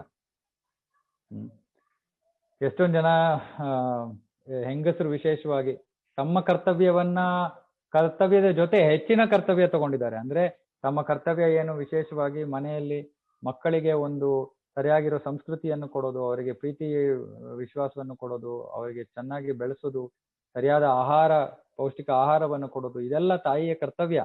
ಅದನ್ನು ಮಾಡಕ್ಕೆ ಪ್ರಯತ್ನ ಮಾಡೋದ್ರ ಜೊತೆ, ಮಾಡ್ತಾ ಇದ್ದಾರೆ ಅಂತ ಹೇಳಕ್ಕಾಗಲ್ಲ, ಅದನ್ನ ಮಾಡೋದಕ್ಕೆ ಪ್ರಯತ್ನ ಮಾಡೋದ್ರ ಜೊತೆ ಅವ್ರೇನ್ ಮಾಡ್ತಾ ಇದ್ದಾರೆ, ಗಂಡಸರ ಕರ್ತವ್ಯವನ್ನು ಮಾಡ್ತಾ ಇದ್ದಾರೆ, ಮನೆಯಲ್ಲಿ ಹಣ ಸಂಪಾದನೆ ಮಾಡೋ ಪ್ರಯತ್ನವನ್ನು ಮಾಡ್ತಾ ಇದ್ದಾರೆ. ಆದ್ರೆ ನಾವು ತಿಳ್ಕೊಬೇಕು, ನಾವು ಒಂದು ಕರ್ತವ್ಯವನ್ನ ಚೆನ್ನಾಗಿ ಮಾಡ್ಬೇಕು ಅಂತ ಕೃಷ್ಣ ಹೇಳ್ತಾನೆ. ಅಂದ್ರೆ ನಮ್ಮ ಕರ್ತವ್ಯವನ್ನ ನಾವು ಚೆನ್ನಾಗಿ ಮಾಡ್ಬೇಕು. ಆದ್ರೆ ನಾವು ಬೇರೆಯವರ ಕರ್ತವ್ಯವನ್ನ ಮಾಡಕ್ ಹೋದಾಗ ಏನಾಗುತ್ತೆ, ಅದರಲ್ಲಿ ತುಂಬಾ ದೋಷಗಳಿರುತ್ತೆ ಅಂತ ಇದು ಮುಂದೆ 3ನೇ ಅಧ್ಯಾಯ 5ನೇ ಅಧ್ಯಾಯದಲ್ಲಿ ಓದ್ತೀವಿ. ಆದ್ರೆ ಈ ಒಂದು ವಿಷಯ ಇಲ್ಲಿ ಮುಖ್ಯವಾದದ್ದು. ಯಾಕಂದ್ರೆ ನಮ್ಮ ಕರ್ತವ್ಯ ನಿರ್ವಹಣೆಯಲ್ಲಿ ನಾವು ಎದುರಿಸಬೇಕಾಗಿರೋ ಸುಖ ದುಃಖಗಳನ್ನ ನಾವು ತಾಳ್ಮೆಯಿಂದ ಎದುರಿಸಿ ನಮ್ಮ ಕರ್ತವ್ಯಗಳನ್ನ ಮಾಡ್ಬೇಕು. ಇದ್ರಲ್ಲಿ ಉದಾಹರಣೆ ಕೊಡ್ತಾರೆ, ಬಿಸಿಲು ಕಾಲದಲ್ಲಿ ಅಡುಗೆ ಮಾಡೋರು ಅಡುಗೆ ಮನೆಗೆ ಹೋಗ್ಲೇ ಇರೋದಿಲ್ಲ. ಅಯ್ಯೋ ತುಂಬಾ ಸೆಕೆ, ಅಡುಗೆ ಮಾಡಲ್ಲ ನಾನು ಅಂತ ನಿಲ್ಸಕ್ಕಾಗೋದಿಲ್ಲ. ಸೆಕೆನೋ ಚಳಿನೋ ಅಡುಗೆ ಮಾಡ್ಲೇಬೇಕು ಮನೆಯಲ್ಲಿ. ಆ ರೀತಿ ನಮ್ಮ ಕರ್ತವ್ಯವನ್ನ ನಾವು ನಿರ್ವಹಿಸಲೇಬೇಕು. ನಾವು ಬೇರೆಯವ್ರ ಕರ್ತವ್ಯವನ್ನ ಮಾಡ್ತಾ ಇದ್ರು ಆಗ ತೊಂದರೆ ಏನು ಅಂದ್ರೆ 2 ಕರ್ತವ್ಯಗಳನ್ನು ನಾವು ಚೆನ್ನಾಗಿ ಮಾಡ್ಬೇಕಿಲ್ಲ ಅಂದ್ರೆ ನಮ್ಗೆ ಅದರಿಂದ ಬೇರೆ ಪರಿಣಾಮಗಳು ಬರುತ್ತೆ. ಆದ್ರಿಂದ ಇದೊಂದು ದಯವಿಟ್ಟು ಜ್ಞಾಪಕ ಇಟ್ಕೋಬೇಕು. ನಾವು ಎಲ್ಲದರನ್ನು ತಾಳ್ಮೆಯಿಂದ ನೋಡ್ಬೇಕು. ಯಾರು ತಾಳ್ಮೆಯಿಂದ ಜೀವನ ನಡೆಸ್ತೀವೋ ಆವಾಗ ನಮಗೆ ಮೋಕ್ಷದ ದಾರಿ ಖಂಡಿತವಾಗ್ಲೂ ಅದು ಸಾಧ್ಯವಾಗುತ್ತೆ ನಮ್ಗೆ. ಮತ್ತೆ ಶ್ಲೋಕ 16, ನಾಸತೋ ವಿದ್ಯತೆ ಭಾವೋ ನಾಭಾವೋ ವಿದ್ಯತೆ ಸತಃ ಉಭಯೋರಪಿ ದೃಷ್ಟೋಂತ ಸ್ತನಯೋಸ್ತತ್ವದರ್ಶಿಭಿಃ. ಈ ಆತ್ಮ ಮತ್ತೆ ದೇಹದ ಈ ಜ್ಞಾನವನ್ನು ಅಂದ್ರೆ ನಾವು ಈ ಆತ್ಮಕ್ಕೆ ಸಾವಿಲ್ಲ, ದೇಹ ಶಾಶ್ವತವಾದದ್ದಲ್ಲ, ಈ ಒಂದು ಮತ್ತೆ ಆತ್ಮ ಬದಲಾಗೋದಿಲ್ಲ, ಈ ಜ್ಞಾನವನ್ನ ನಮಗೆ ತತ್ವದರ್ಶಿಗಳು ಅಂದ್ರೆ ಯಾರು ಈ ನಿಜ ತತ್ವವನ್ನು ಕಂಡಿದ್ದಾರೋ ಅವರು ನಮಗೆ ಕೊಟ್ಟಿದ್ದಾರೆ ಅಂತ ಕೃಷ್ಣ ಹೇಳ್ತಾರೆ. ಆದ್ರಿಂದ ಇದು ತುಂಬಾ ಮುಖ್ಯವಾದ ಅಂಶ. ದಯವಿಟ್ಟು ಕನ್ನಡಿಯೆಲ್ಲ ನಮ್ಮನ್ನ ನಾವು ನೋಡ್ಕೊಂಡಾಗ ಜ್ಞಾಪಕ ಮಾಡ್ಕೋಬೇಕು, ನಾನು ಈ ದೇಹ ಅಲ್ಲ. ಕನ್ನಡಿ ಮುಂದೆ ನಾವು ಎಷ್ಟು ಸಮಯ ಕಳಿತೀವಿ, ಆ ಕನ್ನಡಿ ಮುಂದೆ ನಿಂತಾಗ ದಯವಿಟ್ಟು ಜ್ಞಾಪಕ ಮಾಡ್ಕೊಳ್ಳಿ, ನಾನು ಈ ದೇಹ ಅಲ್ಲ. ಈ ದೇಹದಲ್ಲಿರೋ ಆತ್ಮ, ಈ ಆತ್ಮವಾಗಿ ನನಗೆ ನಾನು ಕೇವಲ ಈ ಜನ್ಮದಲ್ಲಿ ಇಷ್ಟು ದಿನ ಕೇವಲ ನಾನು ಈ ದೇಹ ಪೋಷಣೆಗಾಗಿ ನಾನು ಕೆಲಸ ಮಾಡಿದ್ದೀನಿ. ಈಗಲಾದ್ರೂ ನಾನು ಆತ್ಮದ ಪೋಷಣೆಗೆ, ಆತ್ಮ ಈ ಜನನ ಮರಣ ಚಕ್ರದಿಂದ ಪಾರಾಗುವಂತ ಕೆಲಸವನ್ನ ಮಾಡೋದಕ್ಕೆ ನನಗೆ ಸಾಧ್ಯವಾಗಲಿ ಅನ್ಬಿಟ್ಟು ಆ ಒಂದು ಮಾರ್ಗವನ್ನ ಅನುಸರಿಸೋದಕ್ಕೆ ನಾವು ಪ್ರಯತ್ನ ಮಾಡಬೇಕು. ಸೊ ಇಷ್ಟ ಹೇಳಿ ನಾನು ನಿಲ್ಲಿಸ್ತೀನಿ. ಯಾರಿಗಾದ್ರೂ ಏನಾದ್ರು ಪ್ರಶ್ನೆ ಇದ್ರೆ, ಯಾಕಂದ್ರೆ ಮುಂದಿನ ಶ್ಲೋಕದಿಂದ ಒಂದು ಆತ್ಮದ ವರ್ಣನೆ ಶುರು ಆಗುತ್ತೆ. ಆತ್ಮದ ಗಾತ್ರ ಏನು, ಆತ್ಮ ಎಲ್ಲಿದೆ, ಆತ್ಮಕ್ಕೆ ಹೇಗೆ, ಆತ್ಮದ ಬೇರೆ ಗುಣಲಕ್ಷಣಗಳು, ಇವೆಲ್ಲ ನೋಡ್ತೀವಿ ನಾವು. ಶ್ಲೋಕ 28, 29, 31 ತನಕ ನೋಡ್ತೀವಿ. ಇದೇ ವರ್ಣನೆ ಇರುತ್ತೆ ಎಲ್ಲಾ ತರಹದ. ಅದು ಮುಂದಿನ ವಾರ ಮೋಸ್ಟ್ಲಿ ಅದನ್ನ ನಾವು ಮಾಡಿ ಮುಗಿಸ್ಬಿಡ್ತೀವಿ. ಯಾಕಂದ್ರೆ ಅದರ ಎಲ್ಲಾ ಗುಣಲಕ್ಷಣಗಳನ್ನು ತಿಳ್ಕೊಂಡ್ರು ಅದರ ಒಂದು ಮೂಲ ಉದ್ದೇಶ ಏನು ಅಂದ್ರೆ ನಾನು ಸನಾತನ, ನನ್ನ ಕೆಲಸ ಭಗವಂತನಿಗೆ ಭಕ್ತಿ ಸೇವೆ ಮಾಡೋದು, ಇದೇ ಅದರಲ್ಲಿ ಇರುವಂತಹ ಮೂಲ ಒಂದು ತಿಳುವಳಿಕೆ. ಆದ್ರೂ ಕೂಡ ನಾವು ಜಾಸ್ತಿ ಸಮಯ ಕೊಡಬೇಕು ಅಂದ್ರೆ ನಾನು ಸಾಯೋದಿಲ್ಲ, ನನಗೆ ಮರಣವಿಲ್ಲ, ಇವೆಲ್ಲ ನಾವು ನಮ್ಮ ಮನಸ್ಸಿನಲ್ಲಿ ಕೂತ್ಕೋಬೇಕು. ಈಗ ನಾನು ಹೋಗ್ಬಿಟ್ಟು, ಯಾಕಂದ್ರೆ ನಾವು ಏನೇ ನೋಡಿದ್ರು ಏನೋ ಕಳ್ಕೊಂಡ್ಬಿಡ್ತೀವಿ ಅನ್ನೋ ಒಂದು ಭಯ ಇದೆ. ಆದ್ರೆ ನಮ್ಮನ್ನ ನಾಶ ಮಾಡೋದಕ್ಕೆ ಸಾಧ್ಯ ಇಲ್ಲ, ನಾವು ಸಾಯೋದಕ್ಕೆ ಸಾಧ್ಯ ಇಲ್ಲ. ಮತ್ತೆ ಯಾತಕ್ಕೆ ನಮ್ಗೆ ಬೇಜಾರು, ಯಾತಕ್ಕೆ ಗೋಳು, ಯಾತಕ್ಕೆ ಆತಂಕ ಅನ್ನೋದನ್ನ ಇನ್ನೂ ಮುಂದಿನ ವಾರದಲ್ಲಿ ಮತ್ತೆ ಅದೇ ವಿಷಯವನ್ನ ಚರ್ಚೆ ಮಾಡಿ ಆ ವಿಷಯ ಒಂದು ಸ್ವಲ್ಪ ನಮ್ಮ ತಲೆಯಲ್ಲಿ ಕೂತ್ಕೋಬೇಕು. ಅದಕ್ಕೆ ಪಾಪ 2-3 ದಿನದಿಂದ ನನಗೆ ಗೊತ್ತಿರುವಂತ ಭಕ್ತರ ಮನೆಯಲ್ಲಿ ಅವರ ತಂದೆ ಒಬ್ರು ತೀರೋದ್ರು, ಇನ್ನೊಬ್ರು ತಂದೆ ಪಾಪ ICU-ನಲ್ಲಿದ್ದಾರೆ. ನಾವು ಹೇಳೋದು ಇದೊಂದೇ, ನೋಡು, ಆತ್ಮದ ಒಂದು ಸಮಯ ಮುಗಿದಿದೆ, ಇನ್ನೊಂದು ದೇಹವನ್ನ ಪಡೆಯುತ್ತೆ. ಆ ಸಮಯದಲ್ಲಿ ಅದಕ್ಕೆ ಹರೇ ಕೃಷ್ಣ ಮಹಾಮಂತ್ರವನ್ನ ನಾವು ಹಾಕಕ್ಕಾಗತ್ತ? ಹರೇ ಕೃಷ್ಣ ಮಹಾಮಂತ್ರ, ಆ ಭಗವಂತನ ನಾಮ ಸ್ಮರಣೆ ಕೇಳ್ಕೊಂಡು, ಅಂತೆ ನಾರಾಯಣ ಸ್ಮೃತಿ, ಸಾಯೋ ಸಮಯದಲ್ಲಿ ನಾರಾಯಣನ ಸ್ಮರಣೆ ಮಾಡ್ಬೇಕು. ಅದು ಸಾಧ್ಯವಾಗುವಂತೆ ಹಂಗೆ ನಾವ್ ಏನಾದ್ರು ಮಾಡೋದಕ್ಕಾಗತ್ತಾ ಅನ್ನೋದು ಮಾತ್ರ ನಮ್ಮ ಕೈನಲ್ಲಿರುವಂತಹ ಒಂದು ಇದು. ಆದ್ರೆ ಆ ಆತ್ಮ ದೇಹವನ್ನ ಬಿಡ್ಬೇಕು, ಯಾವ ಸಮಯಕ್ಕೆ ಬಿಡ್ಬೇಕು ಅದೆಲ್ಲವೂ ಕೂಡ ಪೂರ್ವ ನಿರ್ಧಾರಿತವಾಗೂ ಇರುತ್ತೆ. ನಾವು ಅದನ್ನ ಬದಲಾಯಿಸೋಕ್ ಆಗೋದಿಲ್ಲ. ನಾವು ಒಂದು ಬರೀ ಮಾತಿನಲ್ಲಿ ಒಂದು ಶಕ್ತಿ ಕೊಡ್ಬೋದು, ಆಯ್ತು ಹೋಗ್ಲಿ ಎಲ್ಲ ಭಗವಂತನ ಇಚ್ಛೆ. ಆದ್ರೆ ಅದನ್ನು ಮೀರಿ ಕೂಡ ನಾವು ಆ ಆತ್ಮಕ್ಕೆ ಈ ಸಮಯದಲ್ಲೂ ಏನಾದ್ರೂ ಸಹಾಯ ಮಾಡಕ್ ಆಗತ್ತಾ ಅನ್ನೋದನ್ನ ನಾವು ನೋಡ್ಬೇಕು. ಆದ್ರಿಂದ ದೇಹಾಂತರ ಪ್ರಾಪ್ತಿ ಧೀರಸ್ತತ್ರ ನಮ್ಯತಿ, ಧೀರನಾದವನು ಈ ಮರಣದಿಂದ ಗೊಂದಲಗೀಡಾಗೋದಿಲ್ಲ. ಇದು ಮುಖ್ಯವಾದದ್ದು. ಅದರಿಂದ ನಿಮ್ಮ ಸಂಬಂಧಿಕರಲ್ಲಿ ಯಾರಲ್ಲಾದ್ರೂ ಈ ರೀತಿ ಒಂದು ಸಂದರ್ಭ ಬಂದ್ರೆ ದಯವಿಟ್ಟು ನೀವು ಈ ಜ್ಞಾನವನ್ನು ತಿಳ್ಕೊಳ್ಳಿ, ಅವ್ರಿಗೂ ಕೂಡ ಈ ಜ್ಞಾನವನ್ನು ಕೊಡಿ. ಆ ದೇಹ ತಾತ್ಕಾಲಿಕವಾದದ್ದು, ಆ ದೇಹವನ್ನ ಬಿಡ್ತಾ ಇದೆ ಆತ್ಮ, ಇನ್ನೊಂದು ದೇಹವನ್ನ ಪಡೆಯುತ್ತೆ. ನಾನು ಹೋದ್ವಾರ ಹೇಳಿದ್ದೆ, ಆ ದೇಹಾಂತರ ಪ್ರಕ್ರಿಯೆ, ಆ ಸೂಕ್ಷ್ಮ ಶರೀರ ಅನ್ನೋದು ಆ ಆತ್ಮವನ್ನ ಒಂದು ದೇಹದಿಂದ ಇನ್ನೊಂದು ದೇಹಕ್ಕೆ ಕರ್ಕೊಂಡು ಹೋಗುತ್ತೆ. ನಮಗೆ ನಮ್ಮ ಸಮಯ, ಆ ನಿಗದಿತ ಸಮಯ ಮುಗ್ದಾದ್ಮೇಲೆ ಈ ದೇಹದಲ್ಲಿ ನಾವು ಈ ದೇಹವನ್ನ ಬಿಡ್ತೀವಿ. ಅದಕ್ಕಿಂತ ಮುಂಚೆ ನಮ್ಮ ಸೊ ದೇಹವನ್ನ ಬಿಟ್ಟು ಆಮೇಲೆ ಚಿತ್ರಗುಪ್ತನ ಹತ್ರ ಹೋಗ್ತೀವಿ, ಯಮರಾಜನ ಹತ್ರ. ನಾವು ಮಾಡಿರುವಂತ ಸುಖ ದುಃಖಗಳ ಒಂದು ಪಟ್ಟಿಯ ಮೇಲೆ, ಆಧಾರದ ಮೇಲೆ ನಮ್ಮ ಮುಂದಿನ ಜನ್ಮ ಯಾವುದು, ಯಾವ ತರ ದೇಹ ಪಡಿತೀವಿ, ಆ ದೇಹವನ್ನ ಪಡೆಯಕ್ಕಿಂತ ಮುಂಚೆ ನಾವು ನರಕದಲ್ಲಿ ಶಿಕ್ಷೆಯನ್ನ ಅನುಭವಿಸ್ಬೇಕಾ, ಅದೆಲ್ಲವೂ ಕೂಡ ನಮ್ಗೆ ಅಲ್ಲಿ ತೀರ್ಮಾನವಾಗುತ್ತೆ. ಅದಾದ್ಮೇಲೆ ನಾವು ಮುಂದಿನ ದೇಹವನ್ನ ಪಡೆಯೋ ಯೋಗ್ಯತೆ ಇದ್ರೆ ಮುಂದಿನ ಜನ್ಮವನ್ನ ಪಡಿತೀವಿ. ಮಾಡಬಾರ್ದು ಕೆಲಸ ಮಾಡಿ ಅಥವಾ ಆತ್ಮಹತ್ಯೆ ಈ ತರ ಎಲ್ಲ ಮಾಡ್ಕೊಂಡಿದ್ರೆ ದೇಹ ಸಿಗ್ಲೇ ಭೂತ ಪ್ರೇತರಾಗಿ ಉಳಿಬಹುದು ಸ್ವಲ್ಪ ಹೊತ್ತು, ಆ ಪಾಪ ನೀಗೋ ತನಕ. ಅಥವಾ ಪ್ರಾಣಿಗಳಂತೆ ಜೀವನ ನಡೆಸಿದ್ರೆ ಪ್ರಾಣಿಗಳ ದೇಹವನ್ನ ಪಡಿಬಹುದು. ಸೊ ಈ ರೀತಿ ಆ ಒಂದು ನಿರ್ಧಾರ, ತೀರ್ಮಾನ ಅವಾಗ ಆಗತ್ತೆ. ಚಿತ್ರಗುಪ್ತ ಒಂದು ಆಸ್ಥಾನದಲ್ಲಿ, ಯಮರಾಜನ ಆಸ್ಥಾನದಲ್ಲಿ ಆ ನಿರ್ಧಾರವಾಗತ್ತೆ. ಆಮೇಲೆ ನಾವು ಇನ್ನೊಂದು ದೇಹವನ್ನ ಪಡಿತೀವಿ. ಆ ದೇಹವನ್ನ ಪಡೆದ ತಕ್ಷಣ ಏನಾಯ್ತು, ಈ ಹಳೆಯ ಸಂಬಂಧಗಳೆಲ್ಲ ನಾವು ಮರ್ತು ಬಿಡ್ತೀವಿ. ಒಂದು ಕ್ಷಣದಲ್ಲಿ ಎಲ್ಲಾ ಸಂಬಂಧಗಳು ಮರ್ತು ಬಿಡ್ತೀವಿ. ಅದೇ ಸಂಬಂಧಗಳು, ಅದೇ ಜನರಿಗೋಸ್ಕರ ನಾವು ಜೀವನ ಪೂರ್ತಿ ಕಷ್ಟಪಟ್ಟಿರ್ತೀವಿ, ಗೋಳಾಡಿರ್ತೀವಿ, ಎಲ್ಲಾ ತರದ ಸನ್ನಿವೇಶಗಳ ಮೂಲಕ ಹೋಗಿರ್ತೀವಿ. ಆದ್ರೆ ಆ ಮರಣವಾದ ತಕ್ಷಣ ಆ ಎಲ್ಲಾ ಸಂಬಂಧಗಳು ಮುಗಿದು ಅಷ್ಟು ಒಂದು ಕ್ಷಣಿಕವಾದದ್ದು, ಆ ಒಂದು ಕ್ಷಣ ಅಷ್ಟೇ. ಅದಾದ್ಮೇಲೆ ಯಾವ ಸಂಬಂಧವೂ ಇಲ್ಲ, ಇನ್ನೊಂದು ದೇಹ, ಇನ್ನೊಂದು ಕುಟುಂಬ, ಇನ್ನೊಂದು ಸಂಬಂಧ, ಎಲ್ಲವೂ ಹೊಸದು. ಆದ್ರಿಂದ ಈ ಸಂಬಂಧಗಳ ಬಗ್ಗೆ ನಾವು ಯಾವಾಗ್ಲೂ ಕೂಡ ಜ್ಞಾಪಕ ಇಟ್ಕೋಬೇಕು ನಾವು. ಓಕೆ, ಇದು ತಾತ್ಕಾಲಿಕವಾದದ್ದು. ಹೇಗೆ ಉದಾಹರಣೆ ಕೊಡ್ತಾರೆ, ಒಂದು ಸಮುದ್ರದಲ್ಲಿ ಅಲೆಗಳು ಬರುತ್ತೆ, ಬಂದು ತಿರ್ಗಾ ಮತ್ತೆ ಹುಟ್ಟೋಗ್ಬಿಡುತ್ತೆ. ಅದೇ ರೀತಿ ನಾವು ಅಷ್ಟೇ ಈ ಒಂದು ಜೀವನದಲ್ಲಿ ಸಂಬಂಧಗಳು ತಾತ್ಕಾಲಿಕವಾದದ್ದು, ಜೊತೆಗಿರೋ ತನಕ ನಾವು ಎಲ್ಲರಲ್ಲೂ ಭಗವಂತನ ಭಕ್ತಿ ಸೇವೆ ಮಾಡೋದಕ್ಕೆ ನಾವು ಸಹಕಾರ ಕೊಡ್ಬೇಕು, ನಾವು ಪ್ರೋತ್ಸಾಹ ಮಾಡ್ಬೇಕು. ಅಷ್ಟೇ. ಅದು ಬಿಟ್ಟು ತುಂಬಾ ದೇಹದ ಸಂಬಂಧಗಳಿಗೆ ನಾವು ಅಂಟ್ಕೋಬಾರ್ದು. ಇದು ಇಲ್ಲಿ ನಾವು ವಿಶೇಷವಾಗಿ ತಿಳ್ಕೊಬೇಕಾಗಿರುವಂತಹ ಜ್ಞಾನ. ಯಾರಿಗಾದ್ರೂ ಏನಾದ್ರು ಪ್ರಶ್ನೆಗಳಿದ್ರೆ ಇವಾಗ ಕೇಳ್ಬೋದು. ಒಂದ್ ನಿಮಿಷ ನಾಗೇಶ್, ಏನೋ ಕೇಳ್ಬೇಕಾಗಿತ್ತು. ಜ್ಯೋತಿ ಮುಕ್ಕೊಂದು ಹೋಸ್ಟ್ ಅಂತ ತೋರಿಸ್ತಾ ಇದೆ, ಅವ್ರು ಕೇಳ್ತಾ ಇದಾರೆ ಏನ್ ಮಾಡೋದು, ರೆಕಾರ್ಡಿಂಗ್ ನಾನು ಹೇಗ್ ಮಾಡ್ಬೇಕು ಗೊತ್ತಿಲ್ಲ. ರೆಕಾರ್ಡ್ ಆಗ್ತಾ ಇದೆ ಅನ್ಸುತ್ತೆ. ಸೇವ್ ಮಾಡೋದು ಹೇಗೆ? It's actually recording, but I don't know how do I save it. ಇಲ್ಲ ಅದು ಆಟೋಮೆಟಿಕ್ ಆಗಿ ಸೇವ್ ಆಗುತ್ತೆ. Okay, fine. Okay. ಓಕೆ, ಏನಾದ್ರು ಪ್ರಶ್ನೆ ಇದೆಯಾ? ಮನುಷ್ಯನ ಜನ್ಮ ಬಂದ್ರೆ ವೈಕುಂಠಕ್ಕೆ ಹೋಗ್ತಾನೆ, ಅದು ತಪ್ಪು ಕಲ್ಪನೆ ಅಂತಾರಲ್ಲ.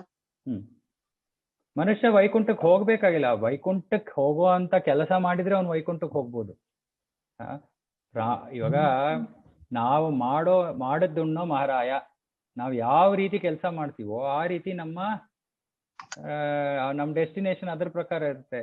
ವೈಕುಂಠಕ್ಕೆ ಹೋಗೋದಕ್ಕೆ ಯೋಗ್ಯತೆ ಏನು? ನಾವು ಪರಿಶುದ್ಧರಾಗಿ ಭಗವಂತನ ಭಕ್ತರಾಗಿದ್ರೆ ಮಾತ್ರ ನಮಗೆ ವೈಕುಂಠದಲ್ಲಿ ಪ್ರವೇಶ. ಇವಾಗ ನಾವ್ ಇಲ್ಲಿ ಅಮೆರಿಕಾಗ್ ಹೋಗ್ಬೇಕು ಅಂದ್ರೆ ಕೇಳ್ತಾರಲ್ವಾ, ನಿಮ್ಗೆ ಯೋಗ್ಯತೆ ಇದೆಯಾ? ಏನು ಯೋಗ್ಯತೆ? ಓಕೆ, ಪಾಸ್ಪೋರ್ಟ್ ಇದೆಯಾ, ವೀಸಾ ಅಪ್ಲೈ ಮಾಡಿದಾಗ ಈ ಡಾಕ್ಯುಮೆಂಟ್ಸ್ ಎಲ್ಲ ಕೊಡಿ, ಇದು ಅದು 1000 ಪೇಪರ್ ಕೇಳ್ತಾರೆ. ಯಾಕೆ? ನೀವು ಹೋಗಿ ಅಲ್ಲೇ ಉಳ್ಕೊಂಡ್ಬಿಡ್ತೀರೋ ಅಥವಾ ನಿಮ್ಗೆ ಹೋಗಕ್ ಕೂಡ ಯೋಗ್ಯತೆ ಇದೆಯೋ, ಇವೆಲ್ಲ ಇವ್ಯಾಲ್ಯೂಯೇಟ್ ಮಾಡ್ತಾರೆ. ಅದೇ ರೀತಿ ನಾವು ಅಮೆರಿಕಾಗ್ ಹೋಗೋದಕ್ಕೆ ನಾವು ಇಷ್ಟೊಂದು ಕಷ್ಟ ಪಡ್ಬೇಕು ಒಂದು ಪ್ರೋಸೆಸ್. ವೈಕುಂಠಕ್ಕೆ ಹೋಗೋಕ್ಕೆ ಸುಮ್ನೆ ನಾವು ನುಗ್ಬಿಡ್ಬೋದಾ? ಗೇಟ್ ಯಾವ್ದೋ ಓಪನ್ ಆಗಿದೆ, ಸರಿ ನಡಿ ನುಗ್ಬಿಡೋಣ ಅಂತ? ಇಲ್ಲ, ಯೋಗ್ಯತೆ ಇರ್ಬೇಕು.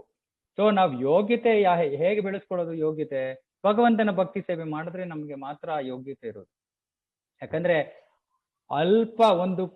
ಸ್ವಲ್ಪ ಮಟ್ಟದ ಒಂದು ಭೌತಿಕ ಆಸೆಯನ್ನು ಇಟ್ಕೊಂಡಿದ್ರು ಕೂಡ ನಮ್ಗೆ ವೈಕುಂಠ ಪ್ರವೇಶವಿಲ್ಲ. ವೈಕುಂಠ ಪ್ರವೇಶ ಅಂದ್ರೆ ನಮಗೆ ಭೌತಿಕವಾದ ಯಾವ ಆಸೆಯೂ ಇಲ್ಲ, ಕೇವಲ ಭಗವಂತನ ಭಕ್ತಿ ಸೇವೆಯ ಆಸೆ ಒಂದೇ ಇದ್ದರೆ ಮಾತ್ರ ನಾವು ವೈಕುಂಠ ಪ್ರವೇಶ ಮಾಡ್ತೀವಿ. ಇವಾಗ ವೈಕುಂಠ ಏಕಾದಶಿ ದಿನ ಸತ್ರೆ ಸೀದಾ ವೈಕುಂಠಕ್ಕೆ ಹೋಗ್ತಾರೆ ಅಂದ್ರಲ್ಲ, ಅವಾಗೇನು ಪರ್ಮಿಷನ್ ಎಲ್ಲ ಏನ್ ಬೇಡವಾ? ಅಲ್ಲ, ಇವಾಗ ವೈಕುಂಠ ಸಾಯೋದು ನಮ್ ಕೈನಲ್ಲಿ ಇದೆಯಾ? ಯಾರು ಸಾಯ್ತಾರೆ ಅವತ್ತು ಅಂತ? ಯೋಗ್ಯತೆ ಇರೋರು ಸಾಯ್ಬೋದು. ಅಂದ್ರೆ ಎಲ್ಲದರಲ್ಲೂ ಅಷ್ಟೇ. ಇವಾಗ ಕಾಶಿಗೆ ಹೋಗ್ಬಿಟ್ಟು ಕಾಶಿನಲ್ಲಿ ಸತ್ತೋರು ಮೋಕ್ಷ ಪಡಿತಾರೆ ಅಂತಾರೆ. ಇವಾಗ ಎಷ್ಟೊಂದ್ ಜನ ಕಾಶಿನಲ್ಲೇ ಹೋಗಿ ಸಾಯ್ಬೇಕು ಅಂತ ಎಲ್ಲ ಪ್ಲಾನ್ ಎಲ್ಲ ಮಾಡ್ಕೊಂಡಿರ್ತಾರೆ, ಕೊನೆ ಸಾಯೋ ಸಮಯದಲ್ಲಿ ಕಾಶಿಯಿಂದ ಹೊರಗಡೆ ಬರ್ಬೇಕು ಅವ್ರು. ಹೌದೌದು. ಇದು ಸಾಯೋದು ಯಾವ ಕ್ಷಣಕ್ಕೆ ಸಾಯ್ತೀವಿ, ಎಲ್ಲಿ ಸಾಯ್ತೀವಿ, ಇದು ಯಾವ್ದು ನಮ್ಮ ಕೈನಲ್ಲಿ ಇಲ್ಲ. ಯಾರಿಗೆ ಅರ್ಹತೆ ಇದೆಯೋ ಅವ್ರಿಗೆ ಅವ್ರು ಆ ಸಮಯದಲ್ಲಿ ಅವ್ರಿಗೆ ಆ ಸಾವು ಬರ್ಬೋದು, ಸಾಧ್ಯವಿದೆ. ಅಂದ್ರೆ ಅವ್ರಿಗೆ ಯೋಗ್ಯತೆ ಇರ್ಬೇಕು, ಎಲ್ಲರಿಗೂ ಅದನ್ನ ಪಡೆಯೋದಕ್ಕೆ ಸಾಧ್ಯ ಇಲ್ಲ. ಸೊ ಆದ್ರಿಂದ ಇದೆಲ್ಲ ನಾವು ತಿಳ್ಕೋಬೇಕು. ಅಂದ್ರೆ ವೈಕುಂಠ ಪ್ರವೇಶ ಅಷ್ಟು ಸುಲಭವಾದದ್ದಲ್ಲ. ಅರೆ ವೈಕುಂಠ ಅದ್ಭುತವಾದ ಜಾಗ, ಅದರ ವರ್ಣನೆ ಇದೆ ಭಾಗವತದಲ್ಲಿ, ಅದನ್ನ ಆಮೇಲೆ ನಾವು ಯಾವಾಗಾದ್ರೂ ಚರ್ಚೆ ಮಾಡೋಣ. ಎಷ್ಟು ಅದ್ಭುತವಾದ ಜಾಗ, ಅದಕ್ಕೆ ವೈಕುಂಠ, ಯಾವ ಆತಂಕನೂ ಇಲ್ಲ, ಸಂಪೂರ್ಣ ಸಂತೋಷ. ಅಂಥ ಜಾಗ ಪಡೆಯೋದಕ್ಕೆ ನಮ್ಗೆ ತುಂಬಾ ಅರ್ಹತೆ ಇರ್ಬೇಕು. ಅರ್ಹತೆ ಇಲ್ದಿರೋ ಅಲ್ಲಿಗೆ ಹೋಗೋದಕ್ಕೆ ಸಾಧ್ಯ ಇಲ್ಲ. ಆದ್ರೆ ಅರ್ಹತೆ ಬೆಳೆಸ್ಕೋಬಹುದು. ಅರ್ಹತೆ ಹೇಗೆ ಬೆಳೆಸ್ಕೊಳ್ಳೋದು? ನಾವು ಭಕ್ತಿ ಸೇವೆಯ ಮೂಲಕ. ಭಕ್ತಿ ಸೇವೆಯನ್ನ ಮಾಡಿದ್ರೆ ನಾವು ಆ ಅರ್ಹತೆಯನ್ನ ಬೆಳೆಸ್ಕೋಬಹುದು. ಅದೇ ಮುಖ್ಯವಾದ ಅಂಶ ಇಲ್ಲಿ ಏನು? ಭೌತಿಕ ಆಸೆಗಳು. ಭೌತಿಕ ಆಸೆಗಳು ಏನ್ ಮಾಡುತ್ತೆ ನಮಗೆ? ಭೌತಿಕ ಆಸೆಗಳು ನಮ್ಮನ್ನ ಮತ್ತೆ ಈ ಭೌತಿಕ ಜಗತ್ತಿಗೆ ಎಳ್ಕೊಂಡು ಬರುತ್ತೆ. ಹೋದ ವಾರದ ಉದಾಹರಣೆ ಕೊಟ್ನಲ್ಲ, ಆ ಒಬ್ಬ ಸಾಹುಕಾರನಿಗೆ ಅವನ ಸಂಪತ್ತಿನ ಬಗ್ಗೆ ಎಷ್ಟು ಯೋಚನೆ ಇತ್ತು ಅಂದ್ರೆ, ಅವನು ಅದೇ ಮನೆ ಮುಂದೆ ಹುಟ್ಟಬೇಕು, ಅದೇ ಮನೆ ಮುಂದೆ ನಾಯಿಯಾಗಿ ಹುಟ್ಟುತ್ತಾನೆ, ಬೊಗಳ್ತಾ ನಿಂತ್ಕೊಳ್ಳೋಕೆ, ಅದೇ ಮನೆಯಲ್ಲಿ ಹಾವಾಗ್ತಾನೆ, ಹಾವಿನ ಒಂದು ದೇಹವನ್ನು ಪಡಿತಾನೆ. ಯಾಕೆ? ಅವನ ಭೌತಿಕ ಆಸಕ್ತಿ, ಅವನ ಭೌತಿಕ ಯೋಚನೆ. ಸೊ ನಾವು ಸಾಯೋ ಸಮಯದಲ್ಲಿ ಯಾವ ರೀತಿಯ ಯೋಚನೆ ಬರುತ್ತೋ ನಮ್ಮ ಮನಸ್ಸಿನಲ್ಲಿ ಆ ರೀತಿಯ ದೇಹವನ್ನು ಪಡಿತೀವಿ. ಅದಕ್ಕೆ ಎಷ್ಟೊಂದ್ ಜನ ಹೇಳ್ತಾರೆ, ಓಕೆ ಇದೆಲ್ಲ ಭಕ್ತಿ ಎಲ್ಲ ಯಾಕಪ್ಪ ಇಷ್ಟು ಚಿಕ್ಕ ವಯಸ್ಸಿನಲ್ಲಿ ನಿನ್ಗೆ, ಸ್ವಲ್ಪ ವಯಸ್ಸಾದ್ಮೇಲೆ ಮಾಡ್ಬೋದಲ್ವಾ? ಅದಕ್ಕೆ ಎರಡು ಉತ್ತರ. ಒಂದು ಉತ್ತರ, ನಮ್ಗೆ ಎಷ್ಟು ಸಮಯ ಇದೆ ಗೊತ್ತಿಲ್ಲ, ನಮ್ಗೆ ಒಂದೇ ಡೇಟ್ ಗೊತ್ತಿರೋದು, ಬರ್ತ್ ಡೇಟ್, ಇನ್ನೊಂದು ಡೇಟ್ ಗೊತ್ತಿಲ್ಲ, ಯಾವಾಗ ಬರುತ್ತೆ ಗೊತ್ತಿಲ್ಲ. ಆದ್ರಿಂದ ಸಿದ್ಧವಾಗಿರ್ಬೇಕು ನಾವು, ಯಾವಾಗಲಾದ್ರೂ ಬರ್ಬೋದು, ಸಿದ್ಧರಾಗಿರ್ಬೇಕು, ಮೊದಲನೇದು. ಎರಡನೇದು, ಆ ಒಂದು ಸಾಯೋ ಸಮಯದಲ್ಲಿ ನಾವು ಯಾವ್ದ್ರ ಬಗ್ಗೆ ಯೋಚನೆ ಮಾಡ್ತೀವಿ, ಯಾವ್ದ್ರ ಬಗ್ಗೆ ನಾವು ಅತ್ಯಂತ ನಮ್ಗೆ ಆಸಕ್ತಿ ಇರುತ್ತೋ ಅದರ ಬಗ್ಗೆ ಯೋಚನೆ ಮಾಡ್ತೀವಿ. ಆದ್ರಿಂದ ನಮಗೆ ಸಹಜವಾಗಿ ನಾವು ಭೌತಿಕ ವಸ್ತುಗಳ ಬಗ್ಗೆ ಯೋಚನೆ ಮಾಡ್ತೀವಿ, ನಾವು ಭೌತಿಕ ಸಂಬಂಧಗಳ ಬಗ್ಗೆ ಯೋಚನೆ ಮಾಡ್ತೀವಿ. ಭಗವಂತನ ಬಗ್ಗೆ ಯೋಚನೆ ಮಾಡೋದಕ್ಕೆ ನಮ್ಗೊಂದು ಅಭ್ಯಾಸ ಬೇಕು. ಅಭ್ಯಾಸ ಇಲ್ಲ ನಮ್ಗೆ, ಅದಕ್ಕೆ ನಾವು ಸಾಧನಾ ಭಕ್ತಿ ಅಂತ ಹೇಳ್ತೀವಿ. ಈಗಿಂದ ಅಭ್ಯಾಸ ಮಾಡಿದ್ರೆ, ಒಂದು ಸ್ವಲ್ಪ ಸಮಯ ಸಿಕ್ಕಿ ಆ ಒಂದು ಸಾಧನೆ ಮುಂದುವರೆದ್ರೆ, ಆಗ ಆ ಸಾಯೋ ಸಮಯದಲ್ಲಿ ನಾವು ಭಗವಂತನ ಒಂದು ಸ್ಮರಿಸಬಹುದೇನೋ ಅನ್ನೋ ಒಂದು ಅಪೇಕ್ಷೆ. ಆದ್ರಿಂದ ಇದನ್ನ ನಾವು ಜೀವನ ಪೂರ್ತಿ ಮಾಡಿದ್ರೆ ಅವಾಗ ನಾವು ಅಂತ್ಯಕಾಲದಲ್ಲಿ ಭಗವಂತನ ಸ್ಮರಣೆ ಮಾಡ್ಬೋದು. ಯಾಕಂದ್ರೆ ಗರುಡ ಪುರಾಣದಲ್ಲಿ ಹೇಳ್ತಾರೆ, ಆ ಸಾಯೋದು ಎಷ್ಟು ನೋವುದಾಯಕ ಅಂದ್ರೆ, ಆ ಸಮಯದಲ್ಲಿ ನಾವು ಇನ್ನೇನು, ನಾವು ಅಜಾಮಿಳನ ಒಂದು ಕತೆ ಹೇಳಿದೀನಿ ಅನ್ಸುತ್ತೆ. ಅಜಾಮಿಳ ಸಾಯೋ ಸಮಯದಲ್ಲಿ ತನ್ನ ಮಗನಾದ ನಾರಾಯಣನ ಕರೀತಾನೆ. ಅರೆ ಅವನು ಎಷ್ಟು ಅಸಹಾಯಕನಾಗಿ ನಾರಾಯಣ ನಾರಾಯಣ ಅಂತ ಕರೀತಾನೆ ಅಂದ್ರೆ, ವೈಕುಂಠದಲ್ಲಿರೋ ನಾರಾಯಣ ಅವನಷ್ಟು ಕರುಣಾಶಾಲಿ. ಅವನು ಅಯ್ಯೋ ನನ್ನ ಹೆಸರನ್ನೇ ಕರೀತಾ ಇದ್ದಾನೆ ಅಂದ್ಬಿಟ್ಟು ವೈಕುಂಠ ಅವನು ಇವ್ರನ್ನ ಕಳಿಸ್ತಾನೆ, ಅವನ ವೈಕುಂಠ ವಾಸಿಗಳನ್ನು ಕಳಿಸ್ತಾರೆ ಅವನಿಗೆ ಯಮದೂತರಿಂದ ಪಾರ್ ಮಾಡೋದಕ್ಕೆ ವಿಷ್ಣು ದೂತರನ್ನ ಕಳಿಸ್ತಾನೆ. ಅಂದ್ರೆ ಆ ಅಂತಿಮ ಕಾಲದಲ್ಲಿ ನಮಗೆ ಭಯ, ನೋವು ಇವೆಲ್ಲ ಇರುತ್ತೆ. ಆ ಸಮಯದಲ್ಲಿ ಹೇಗೆ ತಾನೇ ನಾವು ಭಗವಂತನ ಹೆಸರು, ಭಗವಂತನ ಸ್ಮರಣೆ ಮಾಡೋದಕ್ಕೆ ಸಾಧ್ಯ? ಅದಕ್ಕೆ ಒಂದು ತರ ಕಷ್ಟ ಬಂದರೆ ವೆಂಕಟರಮಣ ಅನ್ನೋದು ಒಂದು ತರ ಒಳ್ಳೇದು. ಯಾಕಂದ್ರೆ ಆ ಸಾಯೋ ಸಮಯ ಕಷ್ಟದ ಸಮಯ. ಆ ಕಷ್ಟದ ಸಮಯದಲ್ಲಿ ಆವಾಗ ನಾವು ನಾರಾಯಣನ, ವೆಂಕಟೇಶ್ವರನ ನೆನೆಸ್ಕೋತೀವ, ಕೃಷ್ಣನ ನೆನೆಸ್ಕೋತೀವ. ಅದೊಂದು ಅವಕಾಶ ಇದೆ. ಆದ್ರೆ ಅದನ್ನ ನಾವು ಅಭ್ಯಾಸ ಮಾಡ್ಬೇಕು. ಅದಕ್ಕೆ ಭಕ್ತಿಯನ್ನ ಮಾಡ್ಬೇಕು. ಸಾಧನೆಯನ್ನ ಮಾಡಿ ಮಾಡಿ ಮಾಡಿ ಆಮೇಲೆ ನಾವು ಅದರಲ್ಲಿ ಪರಿಪೂರ್ಣತೆಯನ್ನ ಸಾಧಿಸ್ಬೋದು. ಹರೇ ಕೃಷ್ಣ ಪ್ರಭು. ಹರೇ ಕೃಷ್ಣ. ನಿದ್ದೆಯಲ್ಲಿರುವಾಗ ಸಾವಾದಾಗ ಅದು ಹೇಗಿರುತ್ತೆ? ಆಕ್ಚುಲಿ ಮನಸ್ಸು ಅನ್ನೋದು ಸೂಕ್ಷ್ಮ ಶರೀರ. ಇವಾಗ ನಾವು ಮಲ್ಕೊಂಡಿರ್ತೀವಿ, ಕನಸು ಕಾಣ್ತೀವಿ, ಹೌದಾ? ಹೇಗೆ ಕನಸು ಕಾಣ್ತಾ ಇದೀವಿ ನಾವು? ಸೊ ಎರಡು ತರಹದ ನಿದ್ದೆ ಇದೆ. ಒಂದು ಡೀಪ್ ಸ್ಲೀಪ್ ಅಂತಾರೆ. ಡೀಪ್ ಸ್ಲೀಪ್ ಅಲ್ಲಿ, ಆಳವಾದ ನಿದ್ರೆಯಲ್ಲಿ ನಮ್ಮ ಮನಸ್ಸು, ನಮಗೆ ಯಾವ ಯೋಚನೆಗಳು ಇರೋದಿಲ್ಲ. ಆದ್ರೆ ನಾವು ಅದಕ್ಕಿಂತ ಒಂದು ಕಡಿಮೆಯ ಹಂತದಲ್ಲಿ ನಾವು ನಿದ್ದೆ ಮಾಡ್ತಿರುವಾಗ ನಮ್ಮ ಮನಸ್ಸು ನಮಗೆ ಈ ಕನಸು ಅಂತ ಬರುತ್ತೆ, ಕನಸುಗಳು ಬರುತ್ತೆ. ಆ ಕನಸಿನಲ್ಲಿ ನಾವು ಮಲ್ಕೊಂಡಿದೀವಿ, ಆದ್ರೆ ನಾವು ಎದ್ದಾದ್ಮೇಲೆ ಅನ್ಸ್ತು, ನಾನು ಎಲ್ಲೋ ಹೋಗಿದ್ದೆ, ಏನೋ ಮಾಡಿದ್ದೆ, ಅಂತ ಅನ್ಸುತ್ತೆ, ಹೌದಾ? ಸೊ ಈ ಮನಸ್ಸು ಆ ಒಂದು ಆ ಅಲ್ಪ ಪ್ರಜ್ಞೆಯಲ್ಲೂ ಕೂಡ ಮನಸ್ಸು ಕೆಲಸ ಮಾಡ್ತಾ ಇರುತ್ತೆ. ದೇಹ ಸಂಪೂರ್ಣವಾಗಿ ರೆಸ್ಟ್ ತಗೋತಾ ಇರ್ಬೋದು, ಆದ್ರೆ ಮನಸ್ಸು ಕೆಲಸ ಮಾಡ್ತಾ ಇದೆ. ಅದರಿಂದ ಆ ನಿದ್ದೆ ಅನ್ನೋದು, ನಿದ್ರೆಯಲ್ಲಿ ಯಾರು ಸಾಯೋದಿಲ್ಲ. ಅಂದ್ರೆ ನಿದ್ದೆ ಮಾಡ್ತಿರ್ತಾರೆ, ಆದ್ರೆ ಸಾಯಕ್ಕೆ ಮುಂಚೆ ಎಚ್ಚರ ಆಗೇ ಆಗತ್ತೆ. ಅಂದ್ರೆ ಆ ಪ್ರಜ್ಞೆಯಿಂದ ಹೊರಗಡೆ ಬರ್ಬೇಕು ಅವ್ರು. ಯಾಕಂದ್ರೆ ನೋವು ಬರುತ್ತೆ, ನೋವು ಬಂದಾಗ ಅವರು ನಿದ್ದೆಯಿಂದ ಹೊರಗಡೆ ಆಟೋಮೆಟಿಕ್ ಆಗಿ ಬಂದೇ ಬರ್ತಾರೆ. ಸೊ ಅದರಿಂದ ಅದು ಸಾವಿನ ಪ್ರಕ್ರಿಯೆ ಪ್ರೋಸೆಸ್ ಇರೋದೇ ಆ ಥರ. ಸೊ ನಾವು ನಿದ್ದೆ ಮಾಡ್ಕೊಂಡು ಸಾಯಕ್ಕಾಗಲ್ಲ. ಅಂದ್ರೆ ಸಾಯಕ್ಕಿಂತ ಮುಂಚೆ ನಿದ್ದೆ ಮಾಡಕ್ ಶುರು ಮಾಡಿರ್ಬೋದು ಯಾರೋ, ಆಮೇಲೆ ಏಳಕ್ಕಿಂತ ಮುಂಚೆ ಹೊರಟೋಗಿದ್ದಾರೆ. ಅಂದ್ರೆ ನಮಗ್ ಗೊತ್ತಾಗೋ ಹಂಗೆ ಏಳಕ್ಕಿಂತ ಮುಂಚೆ ತೀರ್ಕೊಂಡ್ಬಿಟ್ಟಿದ್ದಾರೆ ಅಂತ ಹೇಳ್ಬೋದು. ಆದ್ರೆ ಆ ಸಾಯೋ ಸಮಯದಲ್ಲಿ ಅವರು ಪ್ರಜ್ಞೆಗೆ ಬರ್ಲೇಬೇಕು. ಪ್ರಜ್ಞೆಯಲ್ಲಿ ಬರ್ಲೇ ಅವ್ರು ಸಾಯೋದಕ್ಕೆ ಸಾಧ್ಯ ಇಲ್ಲ. ನಂದೊಂದು ಒಂದ್ ನಿಮಿಷ ವಸಂತ ಮಾತಾಜಿಯನ್ನು ಕೇಳ್ತಾ ಇದ್ದಾರೆ. ರವೀಂದ್ರ ವಸಂತ ಮಾತಾಜಿ. ಅಜಮಿಳನಿಗೆ ಸಾಯಕ್ ಮುಂಚೆ ನಾರಾಯಣ ಮಗನ್ ಕರೀತಾನಲ್ವಾ? ಹೌದು. ನಾರಾಯಣನ್ಗೂ ಗೊತ್ತಾಯ್ತು ನನ್ ಕರ್ದಿಲ್ಲ ಮಗನ್ನ ಅಂತ, ಆದ್ರೂ ಮೋಕ್ಷ ಕೊಟ್ಟ ನಾರಾಯಣ ಅಂತ ಕರ್ತ. ಹೌದು. ಅದಕ್ಕೆ ಎಲ್ಲಾ ಮಕ್ಳ ಹೆಸರು ದೇವರ ಹೆಸರು ಇಟ್ಬಿಡ್ತಾ ಇದಾರ ಹೆಂಗೆ ಅಂತ? ಹೌದು, ಇಡ್ಬೇಕು, ಅದೇ ಉದ್ದೇಶ. ಆಕ್ಚುಲಿ ಹಿಂದಿನ ಕಾಲದಲ್ಲಿ ಅದಕ್ಕೆ ತಾನೇ ಎಲ್ಲಾರ ಹೆಸರು ದೇವರ ಹೆಸರಿರೋದು. ಯಾಕೆ? ಒಳ್ಳೆ ಮನಸ್ಸಿ ಅಲ್ಲ, ಅವ್ರಿಗೆ ಒಳ್ಳೆ ಮನಸ್ಸೇ ಇರಲ್ಲ, ಅವ್ರು ಕೆಟ್ಟವ್ರು. ತೊಂದ್ರೆ ಇಲ್ಲ, ನಾರಾಯಣ ತೊಂದ್ರೆನೇ ಇಲ್ಲ. ಇದಕ್ಕೆ ಹೇಳೋದು ಭಗವಂತನ ನಾಮದ ಶಕ್ತಿ. ಭಗವಂತ ಎಷ್ಟು ಕೃಪಾಶಾಲಿ ಅಂದ್ರೆ ಅವನು ಆ ಮಗನ ಹೆಸರು ನಾರಾಯಣ ಅಂತ ಇಡೋದಕ್ಕೂ ಕೂಡ ಪ್ರೇರಣೆ. ಅಂದ್ರೆ ಆ ವ್ಯಕ್ತಿಯಲ್ಲಿ ಆಸೆ ಇರ್ಬೇಕು, ನಾನ್ ನನ್ನ ಮಗನಿಗೆ ನಾರಾಯಣ ಅಂತ ಹೆಸರಿಡ್ತೀನಿ ಅಂತ, ಹೌದಾ? ಬೇರೆಯವ್ರ ಒತ್ತಡದಿಂದ ಅವನ್ ಇಟ್ರು ಕೂಡ ಅದು ಒಳ್ಳೇದು ಅವನ್ಗೆ. ಯಾರೋ ಒಬ್ಬ ನನ್ನ ಕಡು ವೈರಿ ಇವನು ನಾರಾಯಣ ಅಂತ ನಾರಾಯಣ ಕರೆದ್ರು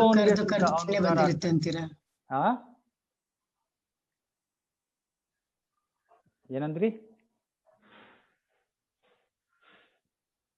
ಸೊ ನಾರಾಯಣ ಅನ್ನೋ ಹೆಸರು, ಕೃಷ್ಣ ಅನ್ನೋ ಹೆಸರು, ಭಗವಂತನ ಹೆಸರು ಯಾವುದೇ ಒಂದು ಉದ್ದೇಶದಿಂದ ನಾವು ತಗೊಂಡ್ರು ಕೂಡ ನಮಗೆ ಅದರ ಫಲ ಸಿಗುತ್ತೆ. ಮೂರು ತರಹದ ಜಪ, ನಾಮ ಜಪ ಅಂತ ಹೇಳ್ತೀವಿ ನಾವು. ನಾಮ ಅಪರಾಧ, ನಾಮ ಭಾಸ, ನಾಮ ಶುದ್ಧ ನಾಮ ಅಂತ. ಈ ರೀತಿ ಮೂರು ರೀತಿಗಳಲ್ಲಿ ನಾವು ಭಗವಂತನ ನಾಮವನ್ನು ತಗೋಬಹುದು.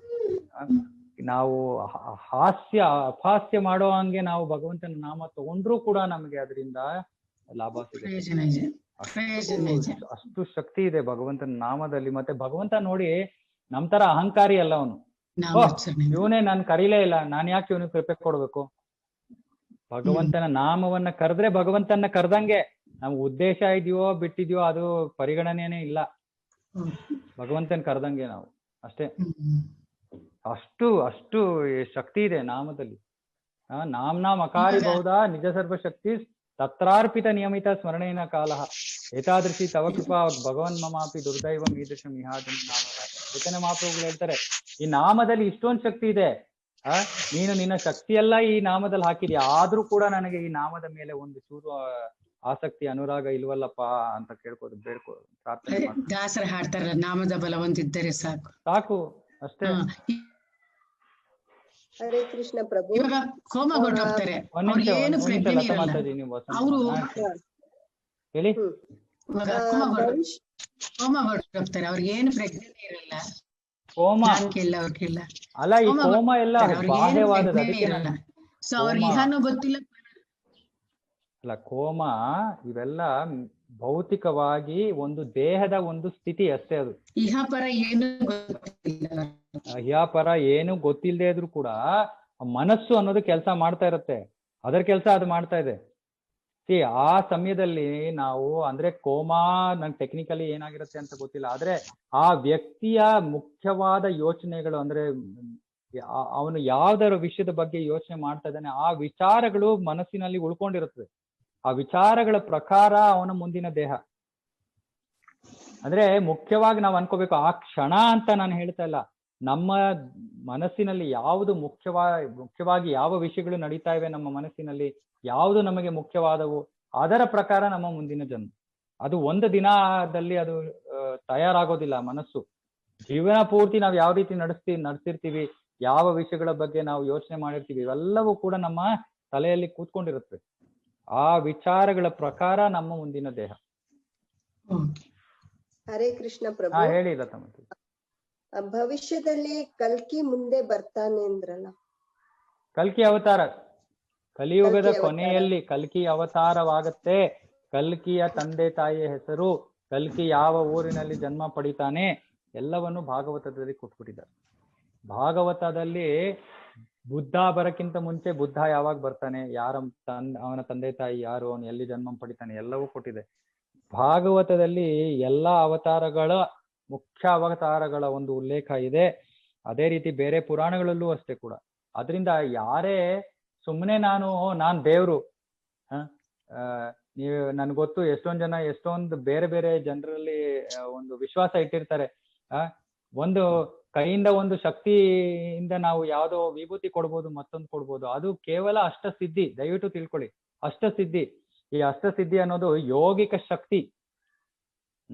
ಯೋಗಿಕ ಶಕ್ತಿ ಇದು ಸಂಪೂರ್ಣವಾಗಿ ಭೌತಿಕವಾದದ್ದು. ಅದಕ್ಕೂ ಆಧ್ಯಾತ್ಮಿಕತೆಗೂ ಯಾವ ಸಂಬಂಧವೂ ಇಲ್ಲ. ಮ್ಯಾಜಿಕ್ ಅಂತ ಹೇಳ್ಬೋದು ನೀವು. ಅದಕ್ಕೆ ಅಷ್ಟಸಿದ್ಧಿ ಅಂತ ಒಂದು ಶಕ್ತಿ ಬಂದಿರುತ್ತೆ ಆ ವ್ಯಕ್ತಿಗೆ. ಆ ಅಷ್ಟಸಿದ್ಧಿಯಿಂದ ಅವನು ಏನಾದ್ರೂ ಕೊಡ್ಬೋದು ಕೈಯಿಂದ. ಅರೆ ಅವನು ದೇವ್ರು ಅಂತ ಹೇಳ್ಕೊಳಕ್ ಆಗೋದಿಲ್ಲ. ಅರೆ ನಾವು ಶಾಸ್ತ್ರದ ಪ್ರಕಾರ ನೋಡ್ಬೇಕು. ಯಾರಾದ್ರೂ ನಾನು ದೇವ್ರು ಅಂತ ಹೇಳ್ತಾ ಇದ್ರೆ ನಾವು ಅದನ್ನ ಆ ದೇವರ ಅವತಾರದ ಉಲ್ಲೇಖ ಯಾವ್ದಾದ್ರು ಶಾಸ್ತ್ರದಲ್ಲಿ ಇದೆಯಾ, ಪುರಾಣದಲ್ಲಿ ಇದೆಯಾ ಅಂತ ತಿಳ್ಕೊಂಡೇ ನಾವು ಅವರನ್ನ ಸ್ವೀಕಾರ ಮಾಡ್ಬೇಕು. ಸುಮ್ನೆ ಯಾರೋ ನಾನು ಬಂದ್ಬಿಟ್ಟು ದೇವ್ರು ಅಂದ್ರೆ ನಾವು ಅವರನ್ನು ಸ್ವೀಕಾರ ಮಾಡೋದಕ್ಕೆ ಸಾಧ್ಯ ಇಲ್ಲ. ಓಕೆ, ಹರೇ ಕೃಷ್ಣ ಪ್ರಭುಜಿ. ಹರೇ ಕೃಷ್ಣ ಮಾತಾಡಿ. ನಾವು ಯಾವ್ದಾದ್ರು ಪ್ರಾಣಿಗಳಿಗೂ ನಾವು ಭಗವಂತನ ಹೆಸರು ಇಡ್ಬೋದಾ ಪ್ರಭುಜಿ? ಯಾರಿಗ್ ಬೇಕಾದ್ರೂ ಇಡ್ಬೋದು. ಪ್ರಾಣಿಗಾದ್ರೂ ಇಡಿ, ಮನುಷ್ಯರಿಗಿಡಿ, ಪ್ರಾಣಿಗೂ ಇಡಿ, ಪ್ರಾಣಿಗೂ ಕರೀರಿ, ಜೊತೆಗೆ ಜಪಾನು ಮಾಡಿ. ಹೆಂಗೋ ಅಂತ ಭಗವಂತನ ನಾಮ ಸ್ಮರಣೆ ಮಾಡ್ತಾ ಇರಿ. ತುಂಬಾ ಸಂತೋಷ. ರವಿತೇಜ ಪ್ರಭು ಏನ್ ಕೇಳ್ತಾ ಇದ್ರಿ? ಹರೇ ಕೃಷ್ಣ ಪ್ರಭುಜಿ, ಇದು ಶೀತ ಉಷ್ಣ ಸುಖ ದುಃಖ ಅದೆಲ್ಲ ತಾಳ್ಮೆಯಿಂದ ಸಹಿಸ್ಕೊಳ್ಬೇಕು ಅಂತ ಹೇಳಿದ್ರಿ ಅವಾಗ್ಲೇ. ಆಮೇಲೆ ಆ ತಾಳ್ಮೆನೆ ನಮಗೆ ಬರ್ತಾ ಇಲ್ಲ ಎಷ್ಟು ಪ್ರಯತ್ನ ಮಾಡಿದ್ರು. ಮತ್ತೊಂದು, ತಾಳ್ಮೆ ಇರುವವನು ಮಾತ್ರ ಈ ಆಧ್ಯಾತ್ಮಿಕವಾಗಿ ಮುನ್ನಡೆಯಲು ಅಥವಾ ಆಧ್ಯಾತ್ಮಿಕ ಲೋಕಕ್ಕೆ ಹೋಗಲು ಹೌದು ಆಗ್ತಾನೆ ಅನ್ನೋದು ಇದೆ. ನಾವು ಯಾವ ತರ ಅದನ್ನ ಏನು ಅದಕ್ಕೆ ಟಿಪ್ಸ್ ಅಥವಾ ಯಾವ ತರ ನಾವು ಅದನ್ನ ರೂಢಿಸ್ಕೋಬೇಕು? ಚೇತೋ ದರ್ಪಣಮಾರ್ಜುನಂ ಭವ ಮಹಾದಾವಾಗ್ ನಿರ್ವಾಪಣಂ ಶ್ರೇಯ ಕೈರವ ಚಂದ್ರಿಕಾ ವಿತರಣಂ ವಿದ್ಯಾವಧೂ ಜೀವನಂ ಆನಂದಾಂಬುತಿವರ್ಧನಂ ಪ್ರತಿಪದಂ ಪೂರ್ಣಾಮೃತ ಸ್ವಾದನಂ ಸರ್ವಾತ್ಮಾ ಸ್ನಪನಂ ಪರಂ ವಿಜಯತೆ ಶ್ರೀಕೃಷ್ಣ ಸಂಕೀರ್ತನಂ. ಉತ್ತರ ಹರೇ ಕೃಷ್ಣ ಮಹಾಮಂತ್ರ.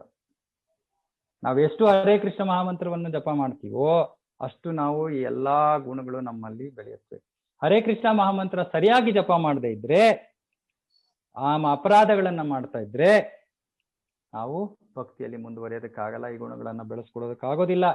ಆಗ ನಾವು ಸರಿಯಾದ ಸಂಘವನ್ನ ಮಾಡಬೇಕು, ಸರಿಯಾದ ಭಕ್ತರ ಸಂಘವನ್ನ ಮಾಡಬೇಕು. ಆ ಭಕ್ತರ ಸಂಘದಲ್ಲಿ ನಾವು ಮಾರ್ಗದರ್ಶನ ಪಡೆದು ನಾವು ಇದನ್ನೆಲ್ಲವನ್ನೂ ಸಾಧನೆ ಮಾಡಕ್ ಸಾಧ್ಯ ಇದೆ.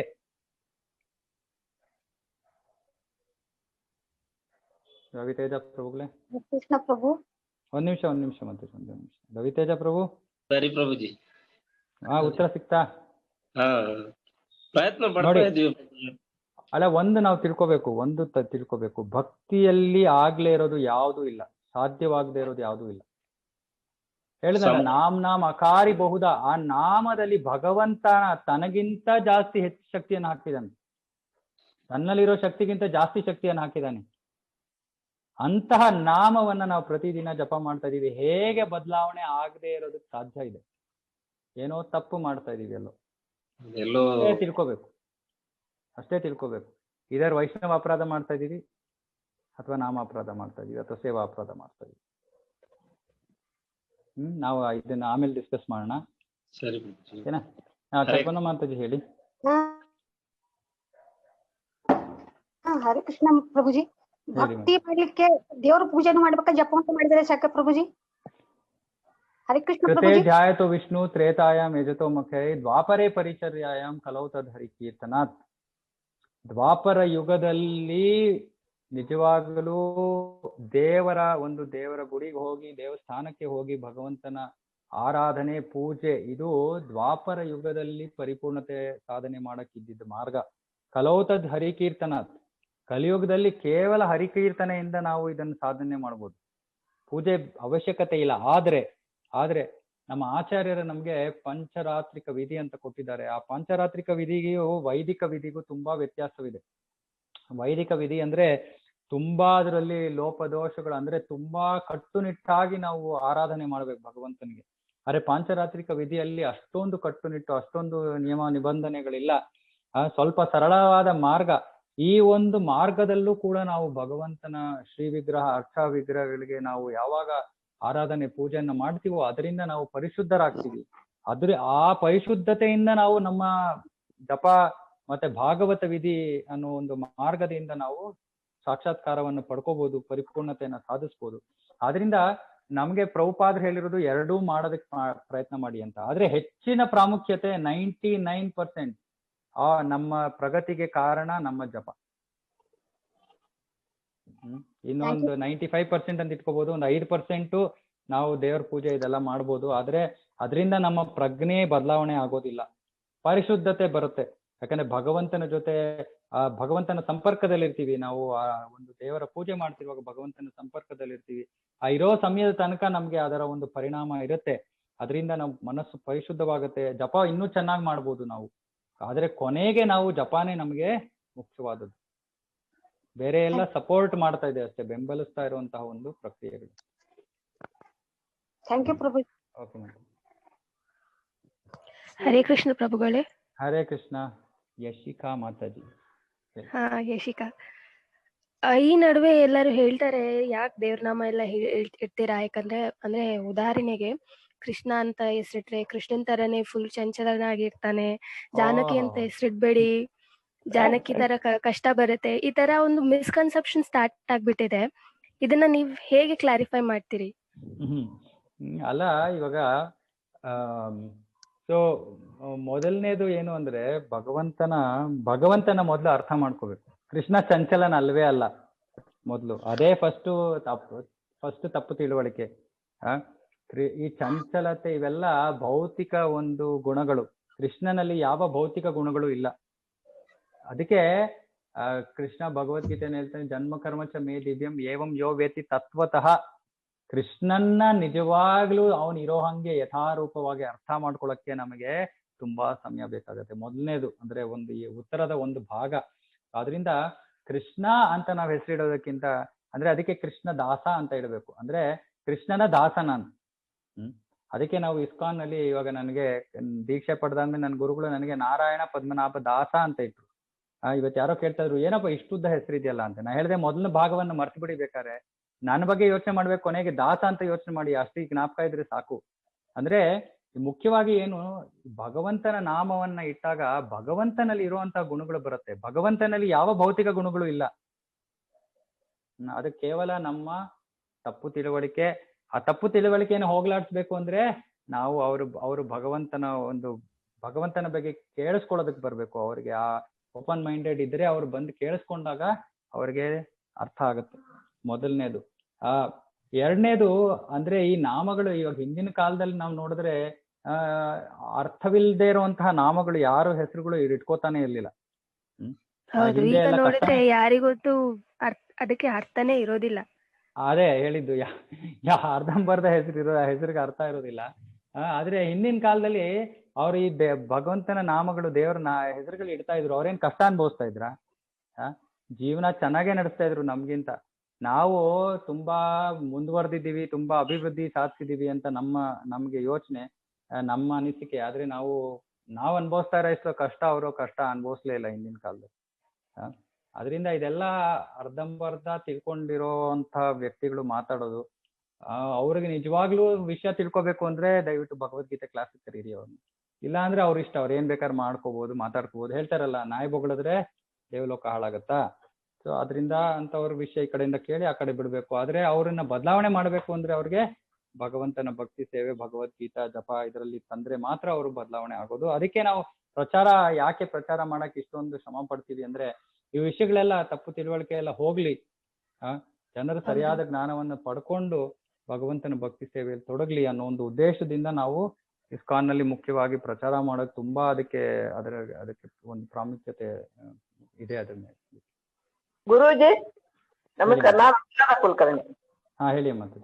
ಸ್ಥಿತಪ್ರಜ್ಞ ಇರ್ಬೇಕು ಅಂತಾರಲ್ಲ, ಅದು ಹೇಗೆ? 2ನೇ ಅಧ್ಯಾಯ ಕೊನೆಯ ಭಾಗದಲ್ಲಿ ಬರುತ್ತೆ. ಸ್ಥಿತಪ್ರಜ್ಞಶ್ಚ ಕಾ ಭಾಷಾ ಸಮಾಧಿಸ್ತಸ್ಯ ಕೇಶವ. ಸ್ಥಿತಪ್ರಜ್ಞನ ಒಂದು ಗುಣಲಕ್ಷಣಗಳನ್ನ ಕೃಷ್ಣ ಅರ್ಜುನ ಕೇಳ್ತಾನೆ, ಆ ಸ್ಥಿತಪ್ರಜ್ಞನ ಬಗ್ಗೆ ದಯವಿಟ್ಟು ತಿಳಿಸು ನನಗೆ ಅಂತ. ಆ ಸ್ಥಿತಪ್ರಜ್ಞ ಅನ್ನೋದು ಏನು, ಸ್ಥಿತಪ್ರಜ್ಞ ಅನ್ನೋ ಸ್ಥಿತಿ ಏನು ಅನ್ನೋದನ್ನ ನಾವು 2ನೇ ಅಧ್ಯಾಯದ ಕೊನೆಯ ಭಾಗದಲ್ಲಿ ನಾವು ಅದಕ್ಕೆ ತುಂಬಾ ಸುಮಾರು 17-18 ಶ್ಲೋಕ ಇದೆ. ಅದು ಒಂದು ವಾಕ್ಯದಲ್ಲಿ ನಾನು ಹೇಳಿ ಮುಗಿಸೋದಕ್ಕೆ ಆಗೋದಿಲ್ಲ.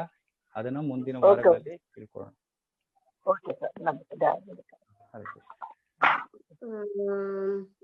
ಹರೇ ಇನ್ನೊಂದು ನನ್ ಪ್ರಶ್ನೆ ಇದೆ. ಹರೇ ಕೃಷ್ಣ ಪ್ರಭುಜಿ. ಹೇಳಿ. ಕೆಲವರು ನಾಸ್ತಿಕರು ಇರ್ತಾರಲ್ಲ,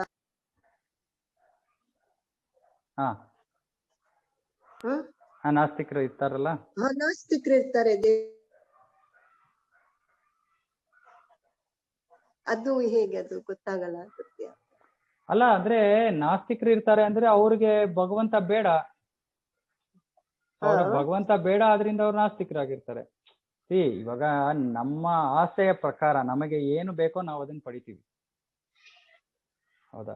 ನಮ್ಗೆ ನಾಸ್ತಿಕತೆ ಬೇಕು, ನಮ್ಗೆ ಭಗವಂತ ಇಲ್ಲ ಅನ್ನೋದ್ರಿಂದನೇ ನಾನು ಅದೇ ನನಗೆ ಬೇಕಾಗಿರುವಂತ ಒಂದು ತಿಳುವಳಿಕೆ ಅಂದ್ರೆ ನಾವು ಅದನ್ನೇ ಸ್ವೀಕಾರ ಮಾಡ್ತೀವಿ. ನಾಸ್ತಿಕತೆ ಇದೆ, ಆಮೇಲೆ ನಾ ಹೇಳಿದ್ನಲ್ಲ ಭಗವಂತನಲ್ಲಿ ಒಂದಾಗ್ಬಿಡೋದು, ಇದೊಂದಿದೆ. ಬುದ್ಧಿಸಮ್ ಇದೆ, ಬುದ್ಧಿಸಮ್ ಅಲ್ಲಿ ಎಲ್ಲ ಶೂನ್ಯ, ಏನೂ ಇಲ್ಲ, ಎಲ್ಲ ನಿರ್ವಿಶೇಷ. ಹೀಗೆ ಹಲವಾರು ಮಾರ್ಗಗಳಿವೆ. ನಾವು ಯಾವ್ದ ಮಾರ್ಗವನ್ನ ಹಿಡಿತೀವಿ ಅದು ಕೂಡ ನಮ್ಮ ಆಯ್ಕೆ. ಸೊ ಒಬ್ರೊಬ್ರು ಯಾವ್ದೋ ಕಾರಣಗಳಿಂದ ಒಂದೊಂದು ಮಾರ್ಗವನ್ನು ಹಿಡ್ಕೊಂಡಿರ್ತಾರೆ. ಇದು ಹೆಂಗೆ, ಇದೆಲ್ಲ ಒಂದು ಪ್ರಯಾಣ. ಆ ನಾಸ್ತಿಕತೆಯಿಂದ ಆಸ್ತಿಕತೆಯಲ್ಲಿ ಕೂಡ ಹಲವಾರು ಹಂತಗಳಿದೆ. ಕೊನೆಗೆ ಭಗವಂತನ ಭಕ್ತಿ ಸೇವೆ, ಶುದ್ಧ ಭಕ್ತಿ ಸೇವೆ. ಅದಕ್ಕೆ ಕೃಷ್ಣ ಭಗವದ್ಗೀತೆಯಲ್ಲಿ ಹೇಳ್ತಾನೆ, ವಾಸುದೇವ ಸರ್ವಮಿತಿ ಸ ಮಹಾತ್ಮ ಸುದುರ್ಲಭ. ವಾಸುದೇವ ಸರ್ವಮಿತಿ, ಎಲ್ಲವೂ ವಾಸುದೇವ ಕೃಷ್ಣ ಅನ್ನೋದನ್ನು ತಿಳ್ಕೊಂಡಿರೋ ವ್ಯಕ್ತಿ ಸುದುರ್ಲಭ. ದುರ್ಲಭ ಅಂದ್ರೆ ತುಂಬಾ ಕಷ್ಟ ಸಿಗೋದು, ತುಂಬಾ ಅಪರೂಪ. ಸುದುರ್ಲಭ ಅಂದ್ರೆ ತುಂಬಾನೇ ಅಪರೂಪ. ಅಂದ್ರೆ ಈ ಜೀವನದ ಪ್ರಯಾಣದಲ್ಲಿ ಹಲವಾರು ಜನರು ಒಬ್ರೊಬ್ರು ಒಂದೊಂದು ಸ್ಥಿತಿಯಲ್ಲಿ ಸಿಕ್ಕಾಕೊಂಡ್ಬಿಟ್ಟಿರ್ತಾರೆ. ಅದಕ್ಕೆ ನಮ್ಮ ಕೆಲಸ ಏನು ಅಂದ್ರೆ ಯಾರು ಯಾವುದೇ ಸ್ಥಿತಿಯಲ್ಲಿ ಇರ್ಲಿ ಅವರನ್ನ ಎಳ್ಕೊಂಡು ಜೊತೆ ಕರ್ಕೊಂಡು ಹೋಗೋದು, ಅದು ಪ್ರಚಾರದ ಕೆಲಸ. ಅದಕ್ಕೆ ನಾನು ಹೇಳ್ತಾ ಇರೋದು, ಯಾರು ಬುದ್ಧಿವಂತರು, ಯಾರು ಮಾತಾಡೋ ಒಂದು ಇದೊಂದು ಇಟ್ಕೊಂಡಿದ್ದೀರೋ, ದಯವಿಟ್ಟು ಈ ಭಗವಂತನ ಜ್ಞಾನವನ್ನು ಬೇರೆಯವರು ಕೊಡಿ, ಅವರು ತಿಳ್ಕೊಳ್ಳಿ. ಯಾಕಂದ್ರೆ ಜ್ಞಾನವಿಲ್ಲದೆ ಅವರು ತಪ್ಪು ದಾರಿಯನ್ನು ಹಿಡಿದಿರ್ತಾರೆ ಎಷ್ಟೊಂದ್ಸತಿ, ಅಥವಾ ಅರೆ ಜ್ಞಾನದಿಂದ ಅವರು ತಪ್ಪು ದಾರಿಯನ್ನು ಹಿಡಿದಿರ್ತಾರೆ. ನಾವು ಅವರಿಗೆ ಸರಿಯಾದ ಮಾರ್ಗವನ್ನು ತೋರಿಸೋದು ನಮ್ಮ ಕರ್ತವ್ಯ. ಸೊ ಜ್ಞಾನ ಕೊಡ್ಬೇಕು, ಅವ್ರಿಗೆ ಜ್ಞಾನ ಕೊಡ್ಬೇಕು. ಹೌದು, ನಾಸ್ತಿಕತೆ ಯಾಕೆ ನಂಬಲ್ಲ, ಯಾಕೆ ದೇವರಂದ್ರೆ ನಂಬೋದಿಲ್ಲ? ಯಾವ್ದು ಇದೆ ನಮ್ಮ ಕೈನಲ್ಲಿ? ನಮಗೆ ಎಲ್ಲವೂ ಇಲ್ಲ. ಓಕೆ, ದೇವ್ರಿಲ್ಲ ಅಂದ್ರೆ ಇನ್ನೊಂದು ಪರ್ಯಾಯ ಏನು ಅಂದ್ರೆ, ಇನ್ನೊಂದು ಬೇರೆ ಆಲ್ಟರ್ನೇಟಿವ್ ಇರೋದೇನು? ಎಲ್ಲವೂ ತನಗೆ ತಾನೇ ಇಷ್ಟ ಬಂದಂಗೆ ನಡೀತಾ ಇದೆ. ಯಾರು ನಿಯಂತ್ರಕ ಇಲ್ಲ ಅಂದ್ರೆ ಯಾವ್ದಕ್ಕೂ ಯಾವ ವಿಷಯ ನಡೆಯೋದಕ್ಕೂ ಕೂಡ ಯಾರು ನಿಯಂತ್ರಕನಿಲ್ಲ ಅಂದ್ರೆ ಇಷ್ಟ ಬಂದಂಗೆ ನಡೀತಾ ಇದೆ ಎಲ್ಲವೂ. ಮತ್ತೆ ಯಾಕೆ ತಲೆ ಕೆಡಿಸ್ಕೋತೀಯ? ನಾಳೆ ಏನ್ ಬೇಕಾದ್ರೂ ಆಗ್ಬೋದು. ಅಂದ್ರೆ ಈ ಜೀವನಕ್ಕೆ ಉದ್ದೇಶನೇ, ಒಂದು ಗುರಿನೇ ಇರಲ್ಲ, ಅಥವಾ ಒಂದು ಈ ಜೀವನದ ಬಗ್ಗೆ ಯೋಚನೆ ಮಾಡೋದಕ್ಕೆ ಒಂದು ವಿಷಯನೇ ಅಂದ್ರೆ ಅದ್ರ ಬಗ್ಗೆ ನಾವು ಊಹೆನೂ ಮಾಡಕ್ಕಾಗಲ್ಲ. ನಿಯಂತ್ರಕನೇ ಇಲ್ಲದೆ ಇದ್ರೆ ಹೇಗೆ ಪ್ರಪಂಚ ನಡೆಯುತ್ತೆ, ಏನಾಗತ್ತೆ ನಾಳೆ ಏನು ಗೊತ್ತಿಲ್ಲ. ಆದ್ರೆ ಆ ರೀತಿ ಅಲ್ಲ. ಒಂದು ಮಗು ಒಂದು ಟ್ರಾಫಿಕ್ ಸಿಗ್ನಲ್ ನೋಡ್ಬಿಟ್ಟು ಅನ್ಕೋಬಹುದು, ಅಯ್ಯೋ ಇದೇನಿದು ಹೆಂಗೆ ಆಟೋಮ್ಯಾಟಿಕ್ ಗ್ರೀನ್ ಆಗ್ತಾ ಇದೆ, ರೆಡ್ ಆಗ್ತಾ ಇದೆ, ಆರೆಂಜ್ ಆಗ್ತಾ ಇದೆ, ಯಾರು ನಿಯಂತ್ರಕನೇ ಇಲ್ಲ ಅಂತ ಅನ್ಕೋಬಹುದು, ಆಟೋಮೆಟಿಕ್ ಆಗಿ ನಡೀತಾ ಇದೆ ಅಂತ ಮಗು ಅನ್ಕೋಬಹುದು. ಆದ್ರೆ ನಿಜವಾಗ್ಲೂ ತಿಳ್ಕೊಂಡಿರೋನು ಗೊತ್ತು, ಓಕೆ ಟ್ರಾಫಿಕ್ ಸಿಗ್ನಲ್ ಇದೆ, ಹಿಂದೆ ಟ್ರಾಫಿಕ್ ಇನ್ಸ್ಪೆಕ್ಟರ್ ಇದ್ದಾನೆ, ಅವ್ನು ಇದನ್ನೆಲ್ಲ ಸೆಟ್ ಮಾಡಿದ್ದಾನೆ, 15 ಸೆಕೆಂಡ್ ಸಿಗ್ನಲ್ ಚೇಂಜ್ ಆಗ್ಬೇಕು, ಯಾರೋ ಕಂಟ್ರೋಲರ್ ಇದ್ದಾನೆ ಹಿಂದೆ. ಆದ್ರಿಂದ ಅದಕ್ಕೆ ಪ್ರಭುಪಾದರು ಆಕ್ಚುಲಿ ಪಾಶ್ಚಾತ್ಯ ದೇಶಕ್ಕೆ ಹೋದಾಗ ಮೊದಲು ಅವ್ರು ಹೇಳಿದ ವಿಷಯ ಏನು ಅಂದ್ರೆ, ನಿಯಂತ್ರಕನಿದ್ದಾನೆ, ನಾವೆಲ್ಲರೂ ನಿಯಂತ್ರಣದ ಅಡಿಯಲ್ಲಿ ಇದ್ದೀವಿ, ನಿಮಗೆ ಇಷ್ಟಾನೋ ಕಷ್ಟಾನೋ ನೀವು ನಿಯಂತ್ರಣದ ಅಡಿಯಲ್ಲಿ ಇದ್ದೀರಾ. ಈ ನಾಸ್ತಿಕರಿಗೆ ಏನಂದ್ರೆ, ನಾವು ಸ್ವತಂತ್ರರು, ನಾವ್ ಏನ್ ಬೇಕಾದ್ರೂ ಮಾಡ್ಕೋಬಹುದು. ಆಯ್ತು, ನೀವು ಏನ್ ಬೇಕಾದ್ರೂ ಮಾಡ್ಕೋಬಹುದು, ಸಾವನ್ನ ನಿಲ್ಸ್ಕೊಳ್ಳಿ, ಸಾವನ್ನ ನಿಲ್ಸಿ. ಓಕೆ, ಕೊರೋನಾ ಬರ್ತಾ ಇದೆ, ಕೊರೋನಾ ನಿಲ್ಸಿ ನೋಡೋಣ, ನಾಸ್ತಿಕರಲ್ವಾ ನೀವು? ನಾವು ಸಾವನ್ನೆಲ್ಲ ಯಾವ ಒಂದು ಅಲ್ಪ ವಿಷಯವನ್ನು ಕೂಡ ನಾವು ನಿಯಂತ್ರಣ ಮಾಡೋದಕ್ಕಾಗೋದಿಲ್ಲ. ಇನ್ನು ಯಾವ ನಿಯಂತ್ರಕನೂ ಇಲ್ಲ ಅಂದ್ರೆ ಏನರ್ಥ? ಒಂದು ಕಂಪನಿ ನಡೀತಾ ಇದೆ, ಆ ಕಂಪನಿನಲ್ಲಿ ಏನು ನಡೀದೆ, ಪ್ರಾಡಕ್ಟ್ ಬರ್ತಾ ಇದೆಯಾ ಹೊರಗಡೆ? ಯಾರೊಬ್ಬ ನಿಯಂತ್ರಕನಿದ್ದಾನೆ, ಅವನನ್ನ ನಾನು ನೋಡ್ಲೇ ಇರ್ಬೋದು, ಆ ಸಿಇಒನ ನಾನು ನೋಡದೇ ಇರ್ಬೋದು, ಹಾಗನ್ಬಿಟ್ಟು ಸಿಇಒನೇ ಇಲ್ಲ ಅಂತ ಹೇಳ್ಬಿಡಕ್ಕಾಗತ್ತಾ? ಈ ನಾಸ್ತಿಕರು ಇನ್ನೊಂದು ವಾದ ಏನು, ನಾನ್ ನೋಡ್ತಾ ಇಲ್ಲ ಆದ್ರಿಂದ ಇಲ್ಲ, ಮುಟ್ಟಾಳ್ತನ. ಆದ್ರಿಂದ ಅವ್ರಿಗೆಲ್ಲ ಜ್ಞಾನ ಕೊಡ್ಬೇಕು. ಪ್ರಭುಪಾದ್ರು ಇದಕ್ಕೆ ಪ್ರಚಾರ ಎಷ್ಟು ದೇಶಗಳಿಗೆ ಹೋದ್ರು, ಅವರು ಎಷ್ಟು ಜನರ ಹತ್ರ ಮಾತಾಡಿದ್ದಾರೆ. ಯಾವ ಒಂದು ರಿಲಿಜಿಯಸ್ ಬ್ಯಾಕ್ ಗ್ರೌಂಡ್ ಇಂದ ಬಂದಿದ್ರು ಪರವಾಗಿಲ್ಲ, ಧಾರ್ಮಿಕ ಒಂದು ಹಿನ್ನೆಲೆಯಿಂದ ಬಂದಿದ್ರು ಪರವಾಗಿಲ್ಲ, ಭಗವಂತ ಯಾರು ಅಂತ ತಿಳ್ಕೊಳ್ಳಿ, ಭಗವಂತನ ಶಕ್ತಿ ಏನು ಅನ್ನೋದನ್ನ ತಿಳ್ಕೊಳ್ಳಿ, ಭಗವಂತ ಪರಮ ನಿಯಂತ್ರಕ ಅನ್ನೋದನ್ನ ತಿಳ್ಕೊಳ್ಳಿ. ಇದೆಲ್ಲ ಜ್ಞಾನವನ್ನು ಅವ್ರು ಎಲ್ಲಾ ಕಡೆ ಹೋಗಿ ಹರಡುದು ಪ್ರಚಾರ. ಅದಕ್ಕೆ ನಾವು ಪ್ರಚಾರ ಮಾಡ್ಬೇಕು, ಆಗ್ಲೇ ಜನರಿಗೆ ಗೊತ್ತಾಗೋದು. ಇಲ್ಲಾಂದ್ರೆ ಅವ್ರವ್ರು ನಾವ್ ಅನ್ಕೊಂಡಿರೋದೇ ಸರಿ ಅಂತ ಎಲ್ಲರೂ ಜೀವನ ನಡೆಸ್ತಾರೆ. ಪ್ರಭು, ನಾನು ಇನ್ನೊಂದು ಪ್ರಶ್ನೆ ಪ್ರಭುಜಿ. ಕೇಳಿ ಕೇಳಿ. ಭಗವಂತ 100% ಇದ್ದಾರೆ ಪ್ರಭುಜಿ. ನನಗೆ 2 ವರ್ಷ ಆರಾಮಿರ್ಲಿಲ್ಲ ಪ್ರಭುಜಿ, ನಾನು ಹಾಸ್ಪಿಟಲ್ ಹೋಗಿಲ್ಲ. ಪುರುಷೋತ್ತಮ ಮಾಸದಿಂದ ನಾನು ಭಕ್ತಿ ಸೇವೆ ಮಾಡಿದ್ರೆ ಆಟೋಮೆಟಿಕ್ ತಾನೇ ಚೆನ್ನಾಗಾಯ್ತು ನನ್ನ ದೇಹ ಪ್ರಭುಜಿ, ಹೆಲ್ತ್. ಭಗವಂತ 100% ಇದ್ದಾರೆ ಪ್ರಭುಜಿ. ಭಗವಂತ ಅನುಗ್ರಹ ನನ್ನ ಮೇಲೆ ತುಂಬಾ ಇದೆ ಪ್ರಭುಜಿ. ಒಬ್ರೊಬ್ರಿಗೆ ಅವ್ರವ್ರ ಜೀವನದಲ್ಲಿ ಒಂದೊಂದ್ ತರ ಒಂದು ನಾವು ಇದನ್ನ ಸನ್ನಿವೇಶಗಳನ್ನ ನಾವು ಎದುರಿಸಿರ್ತೀವಿ. ಭಗವಂತ ನಮಗೆ, ನಾವು ಭಕ್ತಿಯನ್ನ ಮಾಡಕ್ ಶುರು ಮಾಡಿದಾಗ ಭಗವಂತ ಏನ್ ಮಾಡ್ತಾನೆ, ನಮ್ಗೆ ಒಂದ್ ಸ್ವಲ್ಪ ಚಾಕ್ಲೇಟ್ ಕೊಡ್ತಾನೆ. ಚಾಕ್ಲೇಟ್ ಯಾಕೆ ಕೊಡ್ತಾನೆ ಅಂದ್ರೆ ನಾವು ಅವನ ಕಡೆ ತಿರುಗಿ ನೋಡ್ತೀವಿ ಅಂತ ಗೊತ್ತು ಅವನ್ಗೆ. ಆದ್ರೆ ಅದಾದ್ಮೇಲೆ ನಾವು ಭಕ್ತಿಯಲ್ಲಿ ಸ್ವಲ್ಪ ಸೀರಿಯಸ್ ಆದ್ಮೇಲೆ ಭಗವಂತ ನಮಗ್ ಬೇಕಾಗಿರೋದನ್ನ ಕೊಡಲ್ಲ, ನಮ್ಗೆ ಅವಶ್ಯಕವಾಗಿರೋದನ್ನ ಕೊಡ್ತಾನೆ. ಭಕ್ತಿಯಲ್ಲಿ ಮುಂದುವರಿಯೋದಕ್ಕೆ ನಮ್ಗೆ ಏನ್ ಅವಶ್ಯಕತೆ ಇದೆಯೋ ಅದನ್ನ ಮಾತ್ರ ಕೊಡ್ತಾನೆ ಕೃಷ್ಣ. ನಾವು ಕೇಳಿದ್ದೆಲ್ಲ ಕೊಡೋದಿಲ್ಲ. ಇದೊಂದು ತಿಳ್ಕೊಬೇಕು. ಅದಕ್ಕೆ ವಿಷ್ಣು ಅಥವಾ ಕೃಷ್ಣನ ಭಕ್ತರಾಗೋದು ಸುಲಭ ಅಲ್ಲ. ಕೃಷ್ಣ ಅಥವಾ ವಿಷ್ಣು ನಮಗೆ ಬೇಕಾಗಿದ್ದನ್ನೆಲ್ಲ ಕೊಡೋದಿಲ್ಲ. ಅವರ ಯೋಚನೆ ಒಂದೇ, ಈ ಜೀವಿಯ ಸನಾತನ ಪ್ರಯಾಣ, ಅವನು ಯಾವಾಗ ವೈಕುಂಠಕ್ಕೆ ಬರ್ತಾನೆ, ನನ್ನ ಹತ್ರ ಬರ್ತಾನೆ ಅನ್ನೋದು ಮಾತ್ರ ಕೃಷ್ಣ ಅಥವಾ ವಿಷ್ಣುವಿನ ಯೋಚನೆ. ಆದ್ರಿಂದ ಅವರು ಭೌತಿಕ ಆಸೆಗಳನ್ನ ಮುಂದುವರಿಸುವಂತಹ ಯಾವ ಒಂದು ಯೋಜನೆಯನ್ನು ಅವರು ಒಪ್ಕೊಳ್ಳೋದಿಲ್ಲ. ಅಂದ್ರೆ ಯಾವಾಗ ಕೊಡ್ತಾರೆ ಅಂದ್ರೆ ಆ ವ್ಯಕ್ತಿಗೆ ಆ ಹಣದ ಒಂದು ಆಸೆನೇ ಇಲ್ಲ ಅಂದಾಗ ಭಗವಂತ ಎಷ್ಟು ಬೇಕೋ ಅಷ್ಟು ಹಣ ಕೊಟ್ಬಿಡ್ತಾನೆ. ಆದ್ರೆ ಆ ಒಬ್ಬ ಭಕ್ತನಿಗೆ ತುಂಬಾ ಹಣದ ಆಸೆ ಇದೆ ಅಂದ್ರೆ ಅವನು ಕೊಡೋದಿಲ್ಲ, ಹಿಡ್ಕೋತಾನೆ ಹಣವನ್ನ. ಯಾಕಂದ್ರೆ ಈ ಹಣ ಕೊಡೋದ್ರಿಂದ ಅವನು ಭಕ್ತಿಯಿಂದ ದೂರ ಆಗೋಗ್ತಾನೆ ಅಂತ. ಈ ರೀತಿ ಕೃಷ್ಣ ವಿಷ್ಣುವಿನ ಒಂದೇ ಉದ್ದೇಶ ಏನು ಅಂದ್ರೆ ನಾವು ಭಕ್ತಿ ಸೇವೆಯಲ್ಲಿ ಮುಂದುವರಿಬೇಕು, ಇದೊಂದೇ ಉದ್ದೇಶ. ಅದರಿಂದ ಅವನು ಬೇರೆ ಬೇರೆ ತರ ಕೃಪೆ ತೋರಿಸ್ತಾನೆ ನಮ್ಗೆ, ಇಲ್ಲ ಅಂತ ಹೇಳೋದಿಲ್ಲ, ಖಂಡಿತವಾಗ್ಲೂ ಕೃಪೆ ತೋರಿಸ್ತಾನೆ. ಆದ್ರೆ ಅದರ ಉದ್ದೇಶ ಒಂದೇ, ಈ ಭೌತಿಕ ಜಗತ್ತಿಂದ ಹೊರಗಡೆ ಹೋಗೋದಕ್ಕೆ ಸಿದ್ಧತೆ ಮಾಡ್ಕೊಳ್ಳಿ ಅನ್ನೋದು ಒಂದನ್ನ ಪ್ರೇರಣೆ ಕೊಡೋದಕ್ಕೆ ಅವನು ಬೇರೆ ಬೇರೆ ತರ ನಮ್ಗೆ ಕೃಪೆ ತೋರಿಸ್ತಾನೆ. ವಾಯ್ಸ್ ಬರ್ತಾ ಇಲ್ಲ ಪ್ರಭುಜಿ. ಇವಾಗ ಬರ್ತಾ ಇಲ್ವಾ? ಬರ್ತಾ ಇದೆ. ಆ ಕಡೆನೂ ಒಂದ್ ಸ್ವಲ್ಪ ಇಂಟರ್ನೆಟ್, ನಿಮ್ಮ ಇಂಟರ್ನೆಟ್ ಸ್ವಲ್ಪ ಒಂದೊಂದ್ಸತಿ ತೊಂದರೆ ಇರ್ಬೋದು ನೋಡಿ. ನಿಮ್ ವಾಯ್ಸ್ ಬರ್ತಾ ಇಲ್ಲ ಪ್ರಭುಜಿ. ಬೇರೆಯವರು ಕೇಳಿಸ್ತಾ ಇದೆಯಾ? we can hear. ಅದೇ ಕಲ್ಪನಾ ಮಾತಾಜಿ, ನಿಮ್ ಕಡೆ ಏನೋ ಇಂಟರ್ನೆಟ್ ಪ್ರಾಬ್ಲಮ್ ಇರ್ಬೇಕು ನೋಡಿ. ಓಕೆ, ಇನ್ನೇನಾದ್ರೂ ಇದೆಯಾ? ಹರೇ ಕೃಷ್ಣ. ಒಂದು ನಿಮಿಷ, ಇದು ಇವತ್ತು ಹನುಮ ಜಯಂತಿನಾ? ಹನುಮಾನ್ ಜಯಂತಿ ಇವತ್ತು. ಹೌದು. ಹೌದಾ? Okay, thanks. ವಂದನೆಗಳು. ತುಂಬಾ ಚೆನ್ನಾಗಿತ್ತು ಕ್ಲಾಸ್. ಇನ್ನೇನು ಪ್ರಶ್ನೆ ಇಲ್ವಾ? ಕೊನೆ ನನ್ ಕಡೆ ಒಂದಿಬ್ರು ನಂಬರ್ ಕೊಡ್ತಾ ಇದೀನಿ ನಿಮ್ದು. ಆಯ್ತು ಕಳಿಸ್ತೀನಿ. ಅವ್ರಿಗೆ ನಿಮ್ ನಂಬರ್ ಕೊಡ್ತೀನಿ, ನಿಮ್ಮ ಹತ್ರ ಮಾತಾಡಕ್ ಹೇಳ್ತೀನಿ. ಶ್ರದ್ಧಾದೋ ನಿಮ್ದು ಯಾರ್ದೋ ಒಂದು ಕೊಡ್ತೀನಿ. ಆಯ್ತು, ತೊಂದ್ರೆ.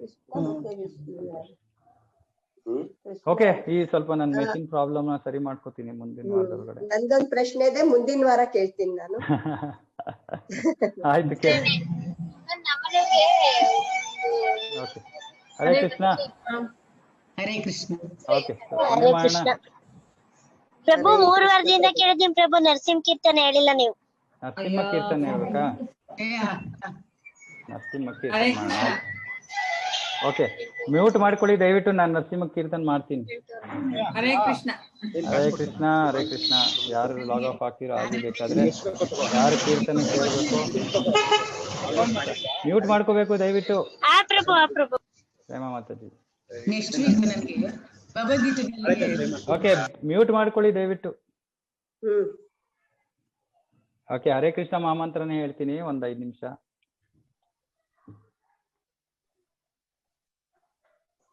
Hare Krishna Hare Krishna, Krishna Krishna, Hare Hare,